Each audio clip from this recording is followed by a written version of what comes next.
जादू दिखाया जा रहा है क्या? जादू? ये बड़ा सौभाग्य पुराने है। ड्रेस में आए लगते हैं वित्त मंत्री जी। माननीय सदस्यगण, माननीय अध्यक्ष महोदय, ओपी एक मिनट।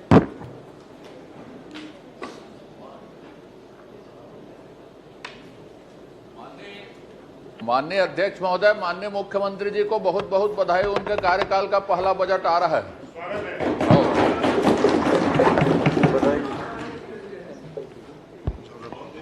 माननीय अध्यक्ष महोदय, ठीक है महाराज। प्रशासनिक अधिकारी प्रशासनिक क्षेत्र में काम करते करते जनसेवा में आकर के आज छत्तीसगढ़ की कल्याणकारी योजनाओं का बजट बिल्कुल देखेंगे आप लोग क्या कर रहे हैं, देखेंगे। मैं कह रहा हूं अध्यक्ष महोदय, माननीय विष्णुदेव साहब मंत्री मुख्यमंत्री जी का पहला बजट आ रहा है, तो बजट उनके पास आके पढ़ लेते। कोई जरूरी था उतना दूर जाके पढ़े? यहाँ लगाने में क्या दिक्कत है? माननीय नेता प्रतिपक्ष जी, पढ़ तो अंदर से ही रहे ना, बाहर से थोड़ी ना पढ़ रहे हैं। मैं कह रहा हूँ अगर उनका बजट है तो उनके पास से पढ़ो ना। चलिए आप आज इधर आग बैठ जाइए। आ जाता हूँ। वित्तीय वर्ष 24-25 के आय व्यय का उपस्थापन श्री ओपी चौधरी।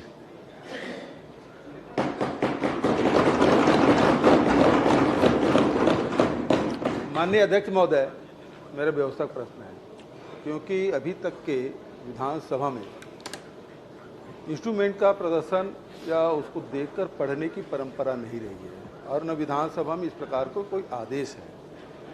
और मैं वित्त मंत्री जी के टेबल में देख रहा हूँ कि लैपटॉप लेके वो खड़े हैं। मैं समझता हूँ कि विधानसभा में इस प्रकार की व्यवस्था अभी नहीं दी गई है। कृपया करके जो पुरानी परंपरा है उसके अनुरूप ही उसका वाचन करें, ऐसा मैं आपसे अपेक्षा करता हूँ।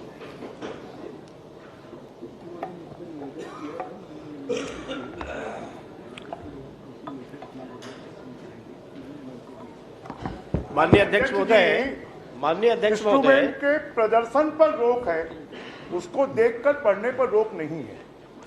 तो वो प्रदर्शन नहीं कर रहे हैं, पूरे विधानसभा में कर रहे हैं। और वैसे भी विधानसभा को पेपरलेस की ओर हम लोग बढ़ रहे पेपरलेस हैं की ओर हम बढ़ रहे हैं। और आधुनिक टेक्नोलॉजी का उपयोग करने का माननीय अध्यक्ष महोदय, महंत जी जब अध्यक्ष थे, क्योंकि अभी तक तो हम लोगों ने जो क्वेश्चन है ऑनलाइन लगाना शुरू किया, तो उसमें और यदि पूरे पढ़ सकते हैं विधानसभा ऐसी व्यवस्था से तो उनको आपत्ति पढ़ नहीं, रहे हैं। लेकिन इस प्रकार की तो व्यवस्था आने नहीं वाले है। समय में मैं समझता हूँ जो अभी ठीक है वो, और हम तो सब पेपरलेस की ओर बढ़ रहे हैं। आप वो पुराने ढर्रे में फिर जा रहे हैं। कहाँ के नरवा गरुआ गुरुआ बारी फिर आ गए आप। पूरा दुनिया आप डिजिटल देखो इंडिया उसका की क्या हाल हुआ है। अब फिर नरवा गुरुआ बारी में आ गए।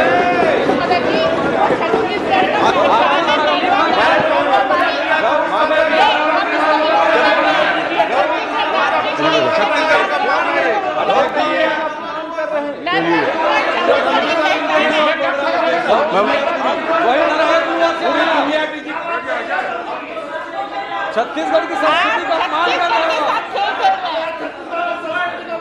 छत्तीसगढ़ की संस्कृति का अपमान हो रहा है। क्या अध्यक्ष जी? धर्म जी बैठिए प्लीज। आपने सही नहीं कहा, गोबर खरीदी भी ऑनलाइन होती थी। अब बैठिए बैठिए ऑनलाइन को ऑफलाइन करने की आदत है अपनी तो। बैठिए बैठिए। माननीय वित्त मंत्री जी ने आग्रह किया था, निवेदन किया था, मैंने उसको स्वीकार कर लिया है, उनको अनुमति दी है। धन्यवाद। धन्यवाद अध्यक्ष महोदय। माननीय अध्यक्ष महोदय, छत्तीसगढ़ की जनता जनार्दन ने कुशासन के खिलाफ मुहर लगाकर हमें छत्तीसगढ़ महतारी की सेवा करने का अवसर प्रदान किया है। ऐतिहासिक जनादेश द्वारा प्रकट किए गए स्नेह और विश्वास के लिए हम छत्तीसगढ़ के 3 करोड़ लोगों का हृदय की गहराइयों से आभार व्यक्त करते हैं और छत्तीसगढ़ को विकास की नई ऊंचाइयों तक ले जाने की प्राण प्रतिज्ञा करते हैं। अध्यक्ष महोदय, हमारे चारों ओर चुनौतियों का घना अंधेरा है। महिलाएं कानून व्यवस्था की बिगड़ी स्थिति का शिकार रहीं, युवा मन अविश्वास और आशंकाओं से ग्रसित रहा। पिछले सालों में प्रशासनिक तंत्र पटरी से उतरा रहा और राजकीय खजाना हमें खाली मिला है, पर हम अंधेरों के बीच उजाले की तलाश करने की ताकत रखते हैं। अध्यक्ष महोदय, चुनौतियों का घना अंधेरा है।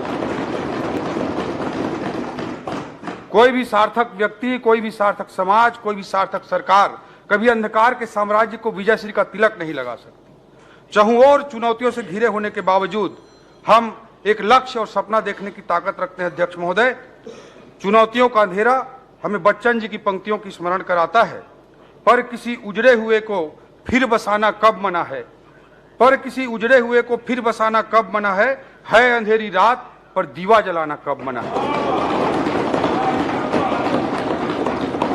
अध्यक्ष महोदय, यह हमारा सौभाग्य है, यह हमारी पीढ़ी का सौभाग्य है कि एक और हम लोग 500 सालों के संघर्ष के बाद श्री राम लला के प्राण प्रतिष्ठा अयोध्या धाम में होते हुए देख पा रहे हैं, और हमारी पीढ़ी का यह भी सौभाग्य है कि अमृत काल में भारत को दुनिया का सुपर पावर बनाने के लिए माननीय प्रधानमंत्री जी के नेतृत्व में किए जा रहे क्रांतिकारी कार्यों को भी हमारी पीढ़ी देख रही है और उसमें सहभागिता भी निभा रही है। माननीय प्रधानमंत्री श्री नरेंद्र मोदी जी की अथक ऊर्जा आज हमारे लिए प्रेरणा का स्रोत बन रही है, तो सहज सरल मुख्यमंत्री श्री विष्णुदेव साय जी का कुशल नेतृत्व हमारी ताकत बनकर हमारे साथ है। अध्यक्ष महोदय, आज देश अमृत काल में नई ऊर्जा और नए विश्वास के साथ आगे बढ़ रहा है। पूरी दुनिया आज भारत की ओर निहार रही है। विकसित भारत का सुस्पष्ट लक्ष्य सबके सामने है, लेकिन दुर्भाग्य के साथ कहना पड़ता है कि छत्तीसगढ़ के विकास को ग्रहण लग गया था। भ्रष्ट और स्वार्थपरक ताकतों ने छत्तीसगढ़ को दबोच कर रखा था। चिंता होती थी कि भारत की इस विकास यात्रा में हमारे छत्तीसगढ़ का क्या होगा, लेकिन लोकतंत्र की ताकत ने इन नकारात्मक शक्तियों को पराजित कर दिया। अध्यक्ष महोदय, पराजित कर दिया।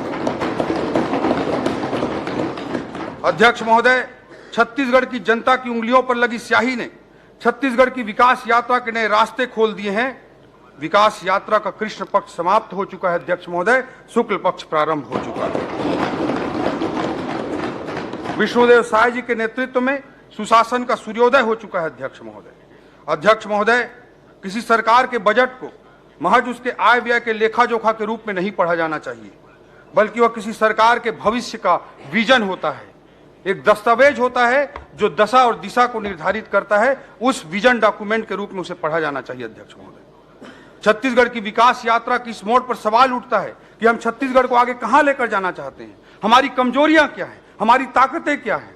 शॉर्ट मैनेजमेंट में एक एनालिसिस होता है। अध्यक्ष महोदय, short analysis, strength, weaknesses, opportunities and threats. जब हम अपने छत्तीसगढ़ का शॉर्ट एनालिसिस करते हैं तो हमारे छत्तीसगढ़ के कौन कौन से पक्ष उभर कर सामने आएंगे, इसका एनालिसिस जरूरी है। अध्यक्ष महोदय, देश जब आजादी के 100 वर्ष पूरा करके विकसित राष्ट्र के रूप में पूरी दुनिया में स्थापित होगा, तब हमारा छत्तीसगढ़ देश के अन्य राज्यों के साथ सकारात्मक प्रतिस्पर्धा करते हुए कैसे आगे बढ़ेगा, यह हमारे सामने एक चुनौती है। अध्यक्ष महोदय, इसके लिए एक स्पष्ट सपना, एक स्पष्ट लक्ष्य जरूरी है। उस लक्ष्य तक पहुंचने की रणनीति जरूरी है, एक रोडमैप जरूरी है। अध्यक्ष महोदय, इसलिए हमने तय किया है कि छत्तीसगढ़ 2047 तक कैसे एक विकासशील राज्य से विकसित राज्य बनेगा, इसका दृष्टिपत्र, एक विजन डॉक्यूमेंट हम तैयार करेंगे, और इस दृष्टिपत्र का नाम होगा अमृतकाल छत्तीसगढ़ विजन 2047। 1 नवंबर सन 2000 को 1 नवंबर के दिन भारत रत्न श्रद्धेय अटल बिहारी वाजपेयी जी ने इस राज्य को बनाया था, और इसी 1 नवंबर को इसी साल सन 2024 में यह विजन डॉक्यूमेंट जो अमृतकाल छत्तीसगढ़ विजन 2047 होगा, उसे हम इस राज्य की जनता को समर्पित करने का काम करेंगे। अध्यक्ष, हमने बनाया है और हम ही संवारेंगे। अध्यक्ष महोदय, ये छत्तीसगढ़ की जनता के प्रति हमारा कमिटमेंट है, हमारी सरकार की प्रतिबद्धता है। अध्यक्ष महोदय, कहा जाता है कि कोई भी सार्थक व्यक्ति के लिए कोई भी मंजिल आखिरी मंजिल नहीं होती है, हर मंजिल एक पड़ाव होता है अगले मंजिल तक आगे बढ़ने के लिए। इसी दर्शन के साथ मोदी जी कहते हैं कि हम बड़ा लक्ष्य बनाते हैं, उसे प्राप्त करते हैं और फिर उससे भी बड़ा लक्ष्य बनाते हैं। ये मोदी जी का विजन है। 2047 के दीर्घकालिक विजन तक पहुंचने से पहले हमें मध्यम अवधि के अर्थात मिड टर्म टारगेट भी बनाने होंगे। हम छत्तीसगढ़ के लिए तय कर रहे हैं कि 2047 तक हमारा छत्तीसगढ़ विकसित छत्तीसगढ़ होगा। उस लक्ष्य तक पहुंचने के लिए हमारा मिड टर्म टारगेट क्या होगा, वह भी हम निर्धारित करने का प्रयास कर रहे हैं। अध्यक्ष महोदय, जैसे मोदी जी ने देश की अर्थव्यवस्था के लिए मध्यावधि टारगेट के रूप में 5 ट्रिलियन और 10 ट्रिलियन डॉलर इकोनॉमी का लक्ष्य रखा है, उन्होंने अगले 5 सालों के लिए भारत को दुनिया की तीसरी बड़ी आर्थिक शक्ति बनाने का मध्यम अवधि टारगेट रखा है। अध्यक्ष महोदय, हम भी इसी तरह का एक मध्यावधि लक्ष्य निर्धारित करना चाहते हैं। आज हमारे छत्तीसगढ़ की जीएसडीपी लगभग 5 लाख करोड़ है। इसे आने वाले 5 सालों में 2028 तक 10 लाख करोड़ करना हमारा बहुत ही महत्वाकांक्षी लक्ष्य है अध्यक्ष महोदय। पिछले 5 सालों की आप तुलना करेंगे तो यह लक्ष्य बहुत बड़ा दिखाई देगा, लेकिन फिर भी इस बड़े लक्ष्य को हम स्वीकार कर रहे हैं और इस चुनौती के लिए आदरणीय विष्णुदेव साय जी के नेतृत्व में हम आगे बढ़ेंगे। यह मध्यावधि लक्ष्य देश को दुनिया की बड़ी अर्थव्यवस्था, तीसरी बड़ी अर्थव्यवस्था बनाने के मोदी जी के महायज्ञ में हमारा योगदान होगा। मोदी जी के सहकारी संघवाद, कोऑपरेटिव फेडरलिज्म के सिद्धांत पर चलते हुए हम केंद्र का सहयोग भी प्राप्त करेंगे और देश के विकास यात्रा में अपनी महती भूमिका भी निभाएंगे। छत्तीसगढ़ अब केंद्र से टकराव वाले पिछले 5 वर्षों के मॉडल के स्थान पर डबल इंजन की सरकार में संघ राज्य समन्वय से विकास का नया अध्याय लिखेगा। इस 5 सालों के अत्यंत महत्वाकांक्षी लक्ष्य, जो जीडीपी को केवल 5 सालों में दुगना करने का लक्ष्य जो हम निर्धारित कर रहे हैं, इस महत्वाकांक्षी लक्ष्य के तहत 10 लाख करोड़ की जीडीपी तक जो पहुंचना चाहते हैं, इसको प्राप्त करने के लिए हम आधारभूत रणनीतिक स्तंभ के रूप में, फंडामेंटल स्ट्रेटेजिकल पिलर्स के रूप में 10 स्तंभों की पहचान किए हैं और उसको मैं सदन के समक्ष रखना चाहता हूं। हमारा पहला पिलर होगा फोकस ऑन इकोनॉमिक डेवलपमेंट। हमारे आर्थिक विकास का केंद्र बिंदु होगा ज्ञान। दूसरा हमारा पिलर होगा तकनीक आधारित रिफॉर्म और सुशासन से तीव्र आर्थिक विकास। तीसरा हमारा पिलर होगा तमाम चुनौतियों के बीच अधिकाधिक पूंजीगत व्यय सुनिश्चित करना, मैक्सिमम कैपेक्स। चौथा हमारा पिलर होगा प्राकृतिक संसाधनों का उचित इस्तेमाल। हमारा 5वां पिलर होगा अर्थव्यवस्था के सेवा क्षेत्र की नई संभावनाओं पर जोर। हमारा 6वां पिलर होगा सरकार की सारी क्षमताओं के अतिरिक्त निजी निवेश भी सुनिश्चित करना। हमारा 7वां पिलर होगा फोकस ऑन बस्तर सरगुजा। हमारा 8वां पिलर होगा डीडीपी, डिसेंट्रलाइज्ड डेवलपमेंट पॉकेट्स, विकेंद्रीकृत विकास पॉकेट्स। हमारा 9वां पिलर होगा छत्तीसगढ़ी संस्कृति का विकास, प्रमोटिंग छत्तीसगढ़ी कल्चर। हमारा 10वां पिलर होगा क्रियान्वयन का महत्व, importance of implementation. In 10 pillars को मैं थोड़ा व्याख्यायित करना चाहता हूं अध्यक्ष महोदय। हमारा जो पहला पिलर है फोकस अप और इकोनॉमिक डेवलपमेंट, हमारे आर्थिक विकास के केंद्र बिंदु जो होगा वो ज्ञान होगा।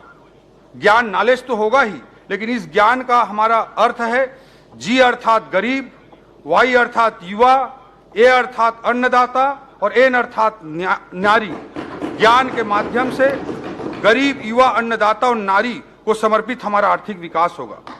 अध्यक्ष महोदय, भारी मन से मुझे कहना पड़ रहा है कि पिछले 5 वर्षों में हमारे छत्तीसगढ़ की पिछली सरकार ने इन चारों समूहों के साथ अन्याय किया है। न केवल गरीबों के छत के अधिकार को छीना गया, यूरिया डीएपी में कालाबाजारी हुई, 2 रुपए में गोबर खरीदकर गुणवत्ता विहीन कंपोस्ट के नाम पर 10 रुपए में जबरन उसे बेचा गया। किसानों के संबंध में अनेक प्रकार की लूटें हुई। अध्यक्ष महोदय, माताओं बहनों को इन्होंने 500 रुपए प्रति माह अर्थात साल का 6,000 रुपए देने का वादा किया था, मगर किसी को 6 रुपए तक नहीं मिला। अध्यक्ष महोदय, ये भारी मन के साथ कहना पड़ रहा है। अध्यक्ष महोदय, युवाओं के साथ भी बहुत अन्याय हुआ। प्रतियोगी परीक्षाओं में जो बड़े सपने लेकर हमारे युवा आए थे, उनके साथ अन्याय हुआ। इस संदर्भ में नेल्सन मंडेला जी के कोटेशन को मैं कोट करना चाहता हूं। Destroying any nation does not require the use of atomic bombs और the use of long range missiles. It only requires lowering the quality of education and allowing cheating in the examinations by the students. अध्यक्ष महोदय, किसी देश को बर्बाद करने के लिए, तबाह करने के लिए बम, बारूद और मिसाइल की जरूरत नहीं होती है। शिक्षा की गुणवत्ता को खराब कर देना और परीक्षाओं में भ्रष्टाचार ही किसी देश को बर्बाद करने के लिए पर्याप्त होता है। ये विजनरी लीडर नेल्सन मंडेला ने कहा है। अध्यक्ष महोदय, अध्यक्छ महोदय, पीएससी की प्रतिष्ठापूर्ण परीक्षाओं में युवाओं के साथ अन्याय हुआ, जिसमें हमारी सरकार ने सीबीआई जांच का निर्णय लिया है और अभी ईओडब्ल्यू में भी एफआईआर दर्ज हुई। गरीब, किसान, युवा और महिला, 4 जो हमारे केंद्र बिंदु हैं, उन्हें केंद्र बिंदु में रखते हुए इन्हें ऊर्जा और सही दिशा और अवसर प्रदान करके हम प्रदेश की आर्थिक उन्नति में इनकी सहभागिता सुनिश्चित करेंगे। ये हमारी सरकार की प्रतिबद्धता है। अध्यक्ष महोदय, अध्यक्ष महोदय, दूसरा जो पिलर है वह है तकनीक आधारित रिफॉर्म और सुशासन से तीव्र आर्थिक विकास को सुनिश्चित करना। अध्यक्ष महोदय, rapid economic growth through technology driven reforms and governance. अध्यक्ष महोदय, आज दुनिया artificial intelligence, data analytics, comprehensive system development, satellite based communication जैसे उच्च स्तरीय तकनीकों से संचालित हो रही है। हम शासन और प्रशासन में तकनीक के इस्तेमाल पर पूरा जोर देंगे।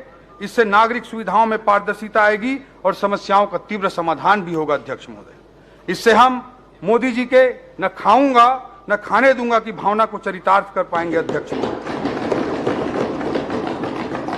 अध्यक्ष महोदय, पिछली सरकार द्वारा कोयले पर तकनीक आधारित ऑनलाइन रॉयल्टी सिस्टम को हटाकर लाल फीता शाही आधारित मैनुअल सिस्टम लागू किया गया था। हमारी सरकार प्रशासनिक कामकाज की प्रक्रिया में ऐसे कपटपूर्ण मैनुअल हस्तक्षेपों पर पूर्ण विराम लगाएगी और तकनीक आधारित प्रयोगों के माध्यम से हम सरकार के खजाने के लीकेजों को रोकेंगे और जहां कर की दर में वृद्धि नहीं होगी वहां पर भी पारदर्शी तकनीकों पर आधारित करारोपण को अपनाकर सरकार के राजस्व में ऐतिहासिक वृद्धि करके दिखाएंगे अध्यक्ष महोदय, और ईमानदार करदाताओं को प्रोत्साहित करेंगे।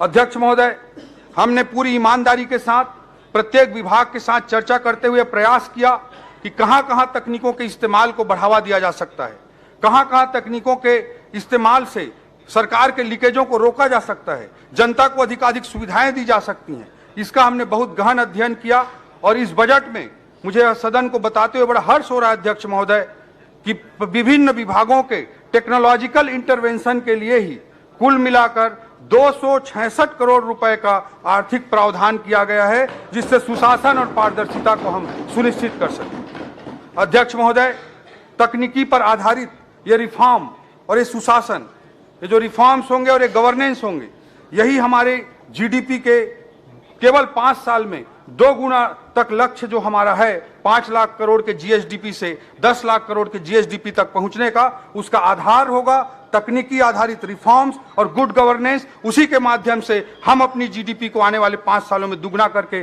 दिखाने की बड़ी चुनौती को स्वीकार की है। अध्यक्ष महोदय, अध्यक्ष महोदय, तीसरा हमारा पिलर है अधिकतम कैपेक्स, पूंजीगत व्यय को अधिकाधिक सुनिश्चित करना। अध्यक्ष महोदय, किसी भी विकासशील अर्थव्यवस्था के उच्च विकास दर के लिए पूंजीगत व्यय को आधार स्तंभ माना जाता है। अध्यक्ष महोदय, आर्थिक अध्ययन कहता है कि 100 रुपए का पूंजीगत व्यय हम करते हैं तो जीएसडीपी में 247 रुपए की वृद्धि होती है। इसलिए किसी भी विकासशील अर्थव्यवस्था के लिए बहुत जरूरी होता है कि उसके कैपेक्स में अधिकाधिक वृद्धि की जाए। इस बजट में तमाम चुनौतियों के बाद भी हम पूंजीगत व्यय के प्रावधान में गत वर्ष की तुलना में 20% की वृद्धि करने का काम किए हैं। अध्यक्ष महोदय, जबकि पिछले 5 सालों में औसतन आप देखेंगे तो कैपेक्स में वृद्धि 5 सालों के औसत में 12% रही है, जबकि इस बजट में हम 20% की कैपेक्स वृद्धि का महत्वाकांक्षी लक्ष्य लेकर इस बजट का निर्माण किए हैं। हमारा चौथा पिलर होगा अध्यक्ष महोदय, प्राकृतिक संसाधनों का उचित इस्तेमाल, optimum utilization of natural resources. हमारा छत्तीसगढ़ प्राकृतिक संसाधनों से भरा हुआ है। इन संसाधनों का सुनियोजित उपयोग करते हुए उससे होने वाले लाभों का छत्तीसगढ़ के लोगों के बीच न्यायपूर्ण वितरण सुनिश्चित करना हमारा चौथा पिलर के रूप में इस रणनीति का हिस्सा होगा। हमारा 5वां पिलर होगा अर्थव्यवस्था के सेवा क्षेत्र की नई संभावनाओं पर जोर। छत्तीसगढ़ के प्राकृतिक सौंदर्य के अनुरूप इको टूरिज्म सर्किट विकसित करना, 5 शक्ति पीठों को विकसित करके धार्मिक पर्यटन को बढ़ावा देना, आईटी सेक्टर की स्थापना, हेल्थ डेस्टिनेशन के रूप में छत्तीसगढ़ को विकसित करना, wedding destination, business tourism, conference destination जैसे नए उभरते संभावनाओं का लाभ प्रदेश को मिल सके, इसके लिए रोड मैप तैयार करेंगे। अध्यक्ष महोदय, सेवा क्षेत्र में देश की औसतन जो जीडीपी पर योगदान है वो करीब 55% के लगभग है, जबकि हमारे छत्तीसगढ़ की अर्थव्यवस्था में सेवा क्षेत्र का योगदान अभी मात्र 31% है। इसे बढ़ाकर ही हम छत्तीसगढ़ की आर्थिक उन्नति को सुनिश्चित कर सकते हैं। अध्यक्ष महोदय, हमारा 6वां पिलर होगा सरकार की सारी क्षमताओं के अतिरिक्त निजी निवेश को भी सुनिश्चित करना। हमारे छत्तीसगढ़ में आधुनिक आर्थिक दर्शन के अनुरूप रेड टेपिज्म के स्थान पर रेड कारपेट की निवेश संस्कृति का हम विकास करेंगे।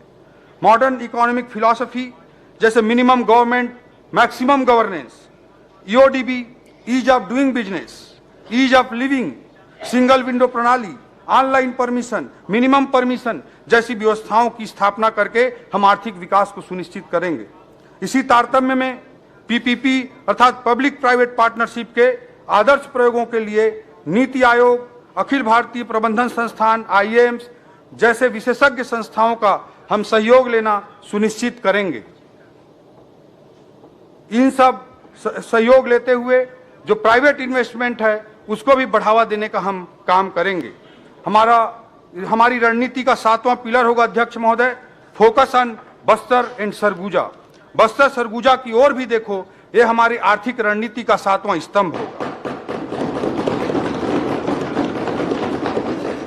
पिछले 5 वर्षों में कांग्रेस के कार्यकाल में बस्तर सरगुजा क्षेत्र आर्थिक विकास की दृष्टि से अछूते रहे हैं।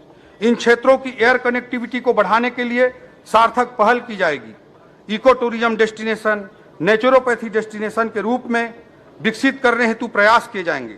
बस्तर क्षेत्र में लघु वनोपज के प्रसंस्करण हेतु उद्योगों की स्थापना की जाएगी। सरगुजा क्षेत्र में उद्यानिकी, मछली पालन जैसी संभावनाओं को भी प्रोत्साहित किया जाएगा। इस प्रकार समन्वित प्रयास करते हुए इन क्षेत्रों की आर्थिक संभावनाओं को पूरी तरह से मूर्त रूप प्रदान किया जाएगा। यह हमारी रणनीति का 7वां स्तंभ होगा अध्यक्ष महोदय। हमारी रणनीति का 8वां स्तंभ होगा डीडीपी, डिसेंट्रलाइज्ड डेवलपमेंट पॉकेट्स। विकेंद्रीकृत विकास पॉकेट्स की स्थापना करने पर हमारा जोर होगा। छत्तीसगढ़ का उत्तरी भाग, मध्य मैदानी भाग और दक्षिणी भाग की अपनी अपनी अलग अलग आर्थिक विशिष्टताएं हैं। इन विशिष्टताओं के अनुरूप तीव्र आर्थिक विकास की विकेंद्रीकृत नीति पर काम करते हुए विकेंद्रीकृत विकास पॉकेट्स अर्थात डीडीपी की स्थापना को हम सुनिश्चित करेंगे।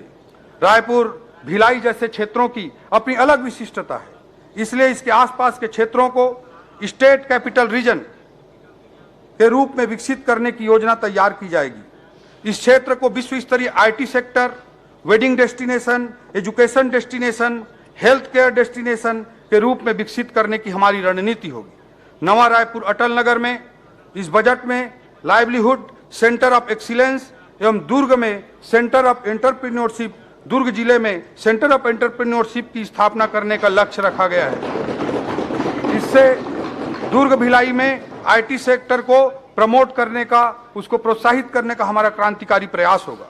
स्टार्टअप्स को प्रोत्साहित करने के लिए इंक्यूबेशन सेंटर की स्थापना, BPO business process outsourcing, KPO knowledge process outsourcing को आकर्षित करने के लिए इन क्षेत्रों में आईटी पार्क की स्थापना के लिए हम रणनीतिबद्ध और विजनरी ढंग से कार्य करेंगे। नवा रायपुर में आईटी आधारित रोजगार सृजन हेतु प्लग एंड प्ले मॉडल का विकास किया जाएगा। इससे आर्थिक विकास और रोजगार सृजन के नए अवसर विकसित होंगे। रायपुर, नवा रायपुर अटल नगर, बिलासपुर, दुर्ग, भिलाई, अंबिकापुर, जगदलपुर, कोरबा, रायगढ़ जैसे प्रमुख नगरों को विकास के ग्रोथ इंजन के रूप में विकसित करने की एक रणनीतिबद्ध योजना के तहत हम काम करेंगे। कोरबा, जांजगीर, रायगढ़, उरला, सिलतरा जैसे क्षेत्रों के अनुरूप औद्योगिकरण की नीति को आगे बढ़ाएंगे। मैदानी कृषि प्रधान जिलों में कृषि आधारित विकास को बढ़ावा दिया जाएगा। ग्रामीण अर्थव्यवस्था को मजबूती प्रदान करने के लिए भी विशेष फोकस किया जाएगा। हमारे रणनीति का 9वां स्तंभ है अध्यक्ष महोदय, छत्तीसगढ़ी संस्कृति का विकास। हमार छत्तीसगढ़ राज्य हर 1956 ले सन 2000 तक शोषण के शिकार रही। ये 44 साल के बीच में लगभग 4 दशक तक कांग्रेस के एक छत्र राज रही, लेकिन कांग्रेस हर छत्तीसगढ़ नवा राज्य नहीं बनईस। छत्तीसगढ़ के नवा राज्य के रूप में कन्हू स्थापना करीस तो भाजपा के प्रधानमंत्री श्री अटल बिहारी वाजपेयी जी छत्तीसगढ़ी बोली ला राजभाषा बनाए के बूता ला भी अगर कोई करीस तो भाजपा के सरकार है करीस। और अवैया बेरामा छत्तीसगढ़ के बानी, भाखा, तीज, तिहार, परंपरा, संस्कृति, साहित्य ल सब ला आगू बढ़ाए के बूता पर हमार संकल्प है अध्यक्ष महोदय। हमार जो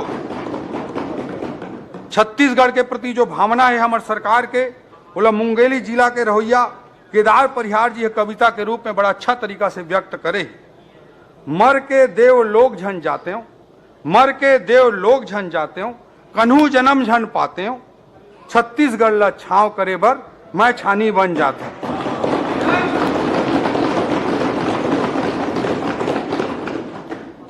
कवि की कल्पना है और यही हमारी सरकार की कल्पना है, हमारी सोच अध्यक्ष महोदय, कि मरने के बाद हमको कोई देवलोक नहीं चाहिए, मरने के बाद हमको कोई पुनर्जन्म नहीं चाहिए। हम छत्तीसगढ़ को छांव करने के लिए छानी बनना चाहते हैं अध्यक्ष महोदय, यही हमारे सरकार की भावना है। अध्यक्ष महोदय, हमारी रणनीति का 10वां स्तंभ होगा क्रियान्वयन का महत्व, इंपॉर्टेंस ऑफ इंप्लीमेंटेशन। अध्यक्ष महोदय, हितोपदेश में एक श्लोक है, उद्यमेन ही सिद्ध्यंति कार्याणि न मनोरथ है। उद्यमेन ही सिद्ध्यंति कार्याणि न मनोरथ है, न ही सुप्तस्य सिंहस्य प्रविशन्ति मुखे मृगा। अध्यक्ष महोदय, शेर कितना भी बलशाली हो, उसके मुख पर मृगा आके खुद प्रवेश नहीं कर जाती है। उसे अगर मृग का शिकार करना है तो उद्यम करना पड़ता है, बिना उद्यम के कोई कार्य पूर्ण नहीं होता है। प्रतिबद्धता और समर्पण के साथ क्रियान्वयन हमारी रणनीति का महत्वपूर्ण हिस्सा है। पिछली सरकार ने गढ़बो नवा छत्तीसगढ़ का ख्याली पुलाव परोसा और नतीजा निकला अध्यक्ष महोदय बोरबो छत्तीसगढ़। इन्होंने कहा गढ़बो नवा छत्तीसगढ़ और नतीजा निकला बोरबो छत्तीसगढ़। हम पर ध्यान केंद्रित करेंगे अध्यक्ष महोदय, यही हमारा संकल्प है। अध्यक्ष महोदय, मोदी जी ने बदलबो बदलबो का नारा दिया था, वह हमारे लिए चुनावी और राजनीतिक स्लोगन मात्र नहीं था अध्यक्ष महोदय, यह उस समय के भ्रष्ट तंत्र को बदलने के लिए था। तो यह नारा आज भी हमारी सरकार आने के बाद भी उतना ही प्रासंगिक है, जो छत्तीसगढ़ की आर्थिक और सामाजिक व्यवस्था को बदलने के लिए है अध्यक्ष महोदय। ये बदलबो के नारा का अभिप्राय हमारे लिए बहुत दूर तक है। अब यह स्लोगन छत्तीसगढ़ के 3 करोड़ लोगों के उद्यम से विकासशील छत्तीसगढ़ को विकसित छत्तीसगढ़ में बदलने के लिए अध्यक्ष महोदय, ये बदलबो के नारा का, मोदी जी की इस नारे का बहुत गहरे माने हैं अध्यक्ष महोदय। अध्यक्ष महोदय, इन 10 आधार स्तंभों को फोकस में रखते हुए हम आर्थिक विकास की गति को बढ़ाने के लिए सतत कार्य करेंगे। इस प्रक्रिया में हमें अनेक विशेषज्ञ संस्थाओं के परामर्श की लगातार आवश्यकता होगी। देश और दुनिया में चल रहे बेस्ट प्रैक्टिसेस को हम एडॉप्ट करने के लिए, उनको अपनाने के लिए पहल करेंगे और इस पूरे नॉलेज प्रोसेसिंग की, ब्रेन स्टॉर्मिंग की प्रक्रिया को एक संस्थागत स्वरूप प्रदान करने के लिए हम छत्तीसगढ़ आर्थिक सलाहकार परिषद, छत्तीसगढ़ इकोनॉमिक एडवाइजरी काउंसिल का गठन करेंगे। ये विष्णुदेव साय जी ने, की सरकार ने निर्णय लिया है। अध्यक्ष महोदय, सांस्कृतिक राष्ट्रवाद के प्रति हमारी प्रतिबद्धता बहुत स्पष्ट है। सांस्कृतिक राष्ट्रवाद हमारी रगों में है, हमारे रग रग में है। इसी सांस्कृतिक राष्ट्रवाद की भावना को व्यक्त करते हुए अटल बिहारी वाजपेयी जी ने कहा है, भारत कोई भूमि का टुकड़ा नहीं है, यह जीता जागता राष्ट्र पुरुष है। ये वंदन की धरती है, अभिनंदन की धरती है, ये तर्पण की भूमि है, ये अर्पण की भूमि है। इसकी नदी नदी हमारे लिए गंगा है और इसका कंकर कंकर हमारे लिए शंकर है। हम जिएंगे तो इस भारत के लिए और मरेंगे तो इस भारत के लिए। और मरने के बाद भी गंगा जल में बहती हुई हमारी अस्थियों को कोई कान लगाकर सुनेगा तो एक ही आवाज आएगी, भारत माता की जय। अध्यक्ष महोदय, ये हमारी सांस्कृतिक राष्ट्रवाद का समर्पण की लाइनें हैं। हमारे सांस्कृतिक राष्ट्रवाद के सबसे बड़े प्रतीक पुरुष मर्यादा पुरुषोत्तम श्री राम है। उनके द्वारा स्थापित राम राज्य की अवधारणा से बड़ा सुशासन का कोई दूसरा मॉडल दुनिया में नहीं मिलता अध्यक्ष महोदय। रामचरितमानस में गोस्वामी तुलसीदास जी ने राम राज को परिभाषित करते हुए कहा है, दैहिक दैविक भौतिक तापा राम राज काहू नहीं व्यापा। अध्यक्ष महोदय, शासन का एक ऐसा मॉडल जिसमें जनता के शारीरिक, मानसिक, भौतिक सभी प्रकार के कष्टों को दूर किया जा सके, ये राम राज्य की उदात्त कल्पना है। इसी प्रकार की परिकल्पना हमको दीनदयाल उपाध्याय जी के सिद्धांत में, मानव एकात्मवाद में भी दिखती है, जब वो कहते हैं शरीर, मन, बुद्धि, आत्मा और चित्ती, ये पांचों का एकीकृत विकास पर ध्यान केंद्रित करने की बात करते हैं। राम राज्य की अवधारणा को आदर्श मानकर हम लगातार कार्य करेंगे अध्यक्ष महोदय। और गुड गवर्नेंस, रिफॉर्म्स, सारे चीजों को इंप्लीमेंट करने के लिए पूर्ण समर्पण के साथ हमारी सरकार समर्पित होकर कार्य करेगी अध्यक्ष महोदय। अध्यक्ष महोदय, मैं प्रदेश की आर्थिक स्थिति के संबंध में कुछ विवरण प्रस्तुत करना चाहता हूं। वर्ष 2023-24 के इकोनॉमिक सर्वे के अनुसार स्थिर दर पर वर्ष 2023-24 के राज्य के जीएसडीपी में 6.56% की वृद्धि अनुमानित है, जब किसी अवधि में पूरे देश की औसत जीडीपी में 7.32% की वृद्धि हुई है। प्रचलित दर पर राज्य का सकल घरेलू उत्पाद जो 2022-23 में 4,64,000 था, 23-24 में बढ़कर 5,05,000 करोड़ अनुमानित है। इस प्रकार प्रचलित दर पर जीएसडीपी में पिछले वर्ष की तुलना में 8.9% की वृद्धि अनुमानित है। वर्ष 2023-24 का जीएसडीपी का जो ग्रोथ रेट है 6.56% का ग्रोथ रेट, ये राष्ट्रीय औसत 7.32% से भी कम है, जो अर्थव्यवस्था की धीमी गति को स्पष्ट रूप से बता रहा है। अध्यक्ष महोदय, वर्ष 2030 तक 10 लाख करोड़ के सकल घरेलू उत्पाद के लक्ष्य को हासिल करने के लिए हमें पूंजीगत निवेश में पर्याप्त वृद्धि करनी होगी। साथ ही कृषि के अलावा विनिर्माण और सेवा क्षेत्रों में पारदर्शिता के साथ युद्ध स्तर पर कार्य करने की आवश्यकता पड़ेगी, क्योंकि सेवा क्षेत्र में हमारा योगदान, हमारी जीडीपी में सेवा क्षेत्र का योगदान अभी भी 31% है, जबकि राष्ट्रीय औसत लगभग 55% के बराबर है। इसे बढ़ाने की हमको आवश्यकता है।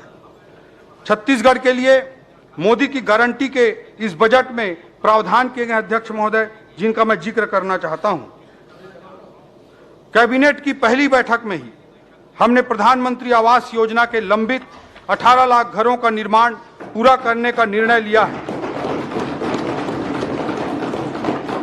इसके लिए द्वितीय अनुपूरक बजट में 3800 करोड़ रुपए का प्रावधान किया गया था और 2024-25 में 8,369 करोड़ रुपए का प्रावधान हम कर रहे हैं। अध्यक्ष महोदय, महतारी वंदन योजना की स्वीकृति भी हमारे कैबिनेट द्वारा, हमारी सरकार द्वारा दी जा चुकी है। 1 मार्च सन 2024 से योजना के तहत पात्र महिलाओं को 12,000 रुपए वार्षिक का भुगतान किया जाएगा। मोदी की गारंटी को हम पूरा कर रहे हैं। अध्यक्ष महोदय, 25 दिसंबर 2023 को सुशासन दिवस के अवसर पर 12 लाख से अधिक किसानों को 3,716 करोड़ रुपए के लंबित बोनस की राशि की भुगतान की जा चुकी है और किसानों के लिए कृषि उन्नति योजना अंतर्गत इस बजट में 10,000 करोड़ रुपए का प्रावधान किया गया है। मोदी की गारंटी के तहत इस बजट में हर घर निर्मल जल अभियान को पूरा करने के लिए जल जीवन मिशन में 4,500 करोड़ रुपए का प्रावधान किया गया है। इससे लोक स्वास्थ्य यांत्रिकी विभाग का बजट, पीएचई डिपार्टमेंट का बजट पिछले वर्ष की तुलना में 2 गुना बढ़ गया है। ग्रामीण विकास विभाग के बजट में भी बड़ी वृद्धि हुई है। तेंदुपत्ता संग्राहकों को प्रति मानक बोरा 5500 रुपए की दर से संग्रहण शुल्क भुगतान करने का भी निर्णय हमारी सरकार के द्वारा लिया जा चुका है। अध्यक्ष महोदय, हमने संकल्प लिया था कि भूमिहीन कृषि मजदूरों को 10,000 रुपए प्रति वर्ष की दर से उन्हें सहायता करेंगे। इसके लिए इस बजट में दीनदयाल उपाध्याय भूमिहीन कृषि मजदूर योजना प्रारंभ की जा रही है, जिसमें 500 करोड़ रुपए का प्रावधान किया गया है। पीएससी परीक्षा के घोटाले की जांच का कार्य सीबीआई को सौंपने का हमारी सरकार ने निर्णय लिया है और भविष्य में पूर्ण पारदर्शिता के साथ पीएससी परीक्षा का आयोजन सुनिश्चित किया जाएगा और आवश्यक रिफॉर्म पीएससी में सुनिश्चित किए जाएंगे। यह संकल्प हमारी सरकार ने लिया है।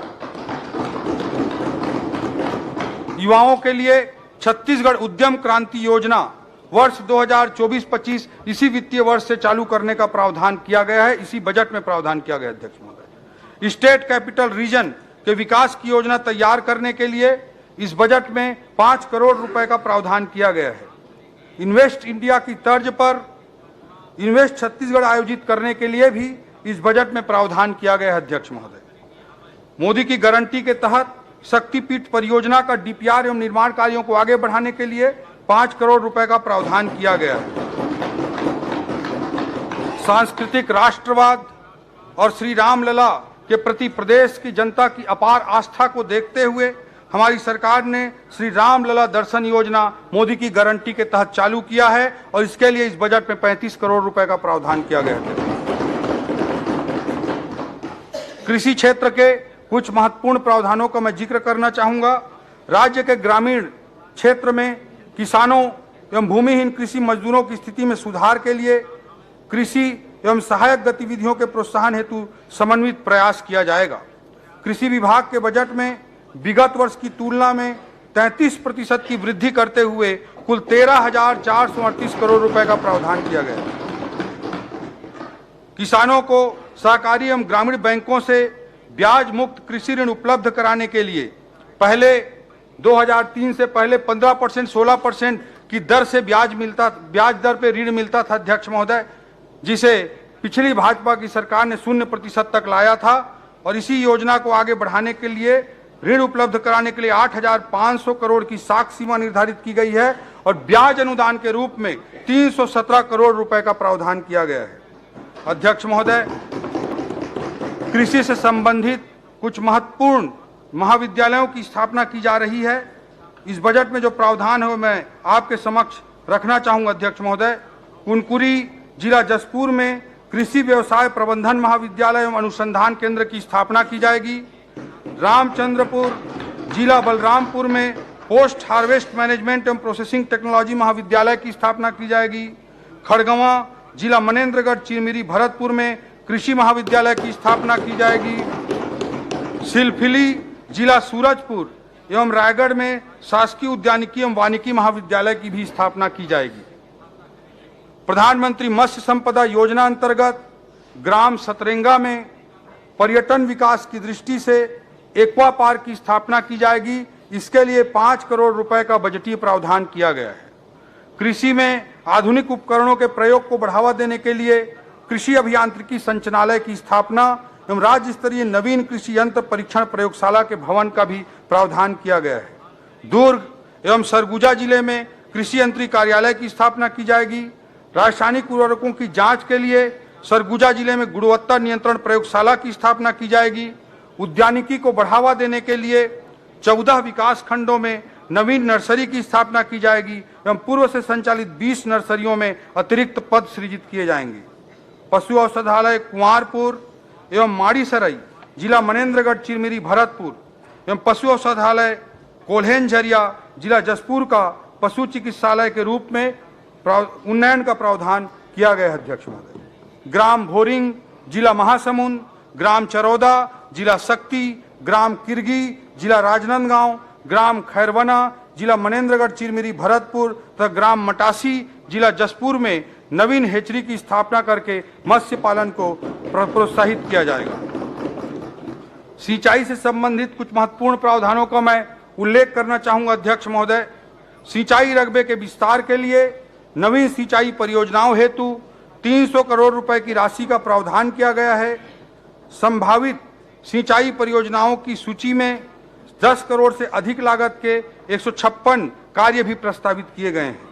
लघु सिंचाई की चालू परियोजनाओं हेतु 692 करोड़, नाबार्ड पोषित सिंचाई परियोजनाओं के लिए 433 करोड़ तथा एनीकट एवं स्टाफ डैम निर्माण हेतु 262 करोड़ रुपए का प्रावधान किया गया है।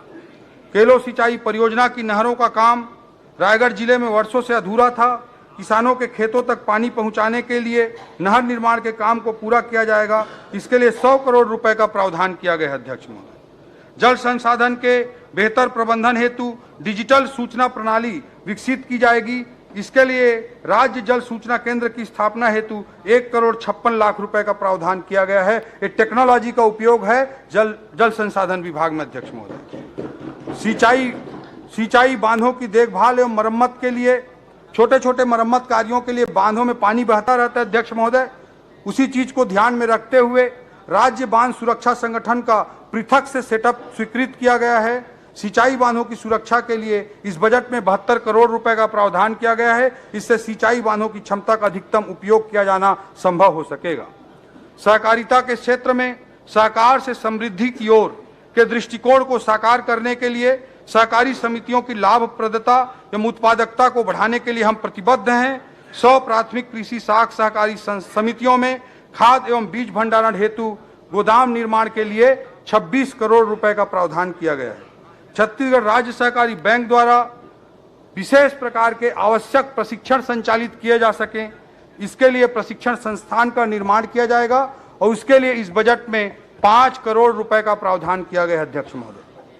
अध्यक्ष महोदय, पंचायत एवं ग्रामीण विकास विभाग के अंतर्गत इस वर्ष के बजट में 70% की वृद्धि करते हुए 17,529 करोड़ रुपए का प्रावधान किया गया है। अध्यक्ष महोदय, प्रधानमंत्री आवास योजना ग्रामीण के अंतर्गत जो आवास निर्माण करने हैं उसके लिए इसी बजट में 8,369 करोड़ रुपए का प्रावधान किया गया है।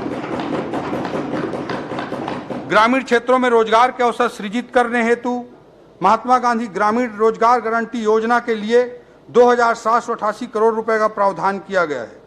प्रधानमंत्री ग्राम सड़क योजना में नवीन सड़कों के निर्माण एवं वर्तमान सड़कों के संधारण हेतु 841 करोड़ रुपए का प्रावधान किया गया है। स्व सहायता समूहों के माध्यम से ग्रामीण महिलाओं को रोजगार की गतिविधियों से जोड़ने के लिए राष्ट्रीय ग्रामीण आजीविका मिशन में 561 करोड़ रुपए का प्रावधान किया गया है। ग्रामीण क्षेत्र में स्वच्छ भारत मिशन के अंतर्गत सामुदायिक शौचालयों एवं कचरा प्रबंधन की योजनाओं के लिए 400 करोड़ रुपए का प्रावधान किया गया है। प्रधानमंत्री जनमन योजना अंतर्गत 19 जिलों में पीवीटीजी बसाहटों को मुख्य मार्ग से जोड़ने के लिए सड़क एवं पुल निर्माण हेतु 300 करोड़ रुपए का प्रावधान किया गया है। मुख्यमंत्री ग्राम सड़क योजना अंतर्गत 12 बृहद पुलों एवं सड़कों के लिए 94 करोड़ रुपए का प्रावधान किया गया है और मुख्यमंत्री ग्राम गौरव पथ योजना के लिए 50 करोड़ रुपए का प्रावधान किया गया है। अनुसूचित जाति एवं अनुसूचित जनजाति वर्गों का विकास, विशेष रूप से कमजोर जनजाति समूह के विद्यार्थियों हेतु कबीरधाम, गरियाबंद, कोरिया, बलरामपुर, सरगुजा, धमतरी, गौरेला पेंड्रा, मरवाही, जसपुर एवं नारायणपुर में संचालित आवासीय विद्यालयों के लिए 13 करोड़ रुपए का प्रावधान किया गया है। भवन विहीन छात्रावास आश्रमों के 46 भवन निर्माण हेतु 78 करोड़ 10 लाख रुपए का प्रावधान किया गया है। पोस्ट मैट्रिक आदिवासी बालक छात्रावास बलरामपुर, महाराजगंज, शंकरगढ़, डिंडो, राजपुर, लखनपुर, कांसाबेल, बगीचा, दोकड़ा, बतौली, मनोरा, कोदबा, दुलदुला, पंडरीपानी, तपकरा तथा नर्मदापुर तथा पोस्ट मैट्रिक अनुसूचित जनजाति कन्या छात्रावास हेतु जसपुर नगर के भवन निर्माण हेतु प्रावधान किया गया है। प्री मैट्रिक आदिवासी बालक छात्रावास पैकू, दोकड़ा, रौनी, गाला, कोदबा, बागबहरा, लोदाम, दुलदुला, लवाकेरा, पंडरीपानी, कांसाबेल, बटईकेला, कुनकुरी, देवगढ़, मंगारी, बतौली, घाटबर्रा, नवापारा, लखनपुर, कमलेश्वरपुर तथा लुंड्रा प्री मैट्रिक अनुसूचित जनजाति कन्या छात्रावास करजी, धौरपुर, बोंदा, अंबिकापुर के भवन निर्माण हेतु प्रावधान किया गया है। पोस्ट मैट्रिक अनुसूचित जाति बालक छात्रावास महासमुंद, प्री मैट्रिक अनुसूचित जाति बालक छात्रावास बाजार अतरिया, कोरबा, करतला एवं प्री मैट्रिक अनुसूचित जाति कन्या छात्रावास अंबिकापुर के भवन निर्माण हेतु प्रावधान किया गया है। मुख्यमंत्री बाल भविष्य सुरक्षा योजना अंतर्गत जिला रायगढ़ में नवीन प्रयास आवासीय विद्यालय की स्थापना का भी प्रावधान इस बजट में किया गया है। 5 संभाग मुख्यालयों में नवीन स्नातकोत्तर छात्रावास की स्थापना हेतु 2 करोड़ 40 लाख रुपए का प्रावधान किया गया है। जिला मुख्यालय बलरामपुर में 100 सीटर आदिवासी क्रीड़ा परिसर की स्थापना एवं भवन निर्माण हेतु 3 करोड़ 10 लाख रुपए का प्रावधान किया गया है। अनुसूचित जाति और जनजाति तथा पिछड़ा वर्ग के विद्यार्थियों को यूपीएससी की परीक्षा में संघ लोक सेवा आयोग द्वारा आयोजित सिविल सेवा परीक्षा की तैयारी के लिए द्वारिका में एक यूथ हॉस्टल हमारी पिछली सरकार के द्वारा बनाया गया था। अध्यक्ष महोदय, अभी 65 बच्चों को सरकार के द्वारा छात्रवृत्ति देकर तैयारी कराई जाती है। इन 65 बच्चों के सीटों को सीधा 3 गुना के लगभग वृद्धि करते हुए 200 बच्चों के लिए यूपीएससी की तैयारी कराने का प्रावधान किया गया है। अध्यक्ष महोदय, पोषण एवं खाद्य सुरक्षा अंतर्गत प्रधानमंत्री जी द्वारा गरीब कल्याण योजना के तहत देश भर के 80 करोड़ हितग्राहियों के लिए निःशुल्क चावल वितरण की अवधि में 5 वर्ष की वृद्धि करने का निर्णय लिया गया है। राज्य शासन द्वारा मुख्यमंत्री खाद्यान्न सुरक्षा योजना के हितग्राहियों को आगामी 5 वर्ष तक निःशुल्क खाद्यान्न उपलब्ध कराने का निर्णय लिया गया है। इस बजट में मुख्यमंत्री खाद्यान्न सहायता योजना अंतर्गत 3,400 करोड़ रुपए का प्रावधान किया गया है। अध्यक्ष महोदय, महिलाओं एवं बच्चों में कुपोषण से बचाव हेतु फोर्टिफाइड राइस के वितरण के लिए 209 करोड़ रुपए का प्रावधान किया गया है। शक्कर वितरण योजना अंतर्गत 150 करोड़, गुड़ वितरण हेतु 81 करोड़, अंत्योदय अन्न योजना अंतर्गत चना प्रदान करने हेतु 400 करोड़ एवं रियायती दर पर आयोडाइज्ड नमक वितरण हेतु 139 करोड़ रुपए का प्रावधान किया गया है।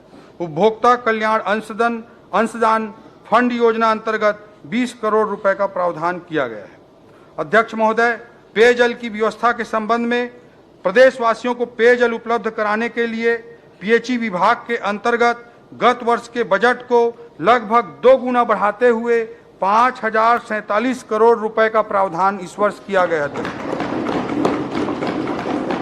इसमें हर घर नल योजना मोदी जी की जो है उसे पूरा करने के लिए 4500 करोड़ रुपए का प्रावधान इस बजट में किया गया है। अध्यक्ष महोदय, जल जीवन मिशन की मॉनिटरिंग के लिए डैशबोर्ड एवं राज्य पोर्टल का निर्माण किया जाएगा। यहाँ भी टेक्नोलॉजी का उपयोग करके हम व्यवस्था को दुरुस्त करने का प्रयास कर रहे हैं। अध्यक्ष महोदय, शिकायत निवारण एवं नए कनेक्शन हेतु ऑनलाइन आवेदन की व्यवस्था शुरू की जाएगी। जल की गुणवत्ता की ऑनलाइन मॉनिटरिंग सुनिश्चित की जाएगी। वाड्रफ नगर जल आवर्धन योजना हेतु 1 करोड़ 82 लाख का प्रावधान किया गया है। ग्रामों में पेयजल प्रदाय हेतु 71 करोड़ एवं नलकूपों के अनुरक्षण हेतु 110 करोड़ रुपए का प्रावधान किया गया है। नगरीय जल प्रदाय योजनाओं के लिए 26 करोड़ रुपए का प्रावधान किया गया है।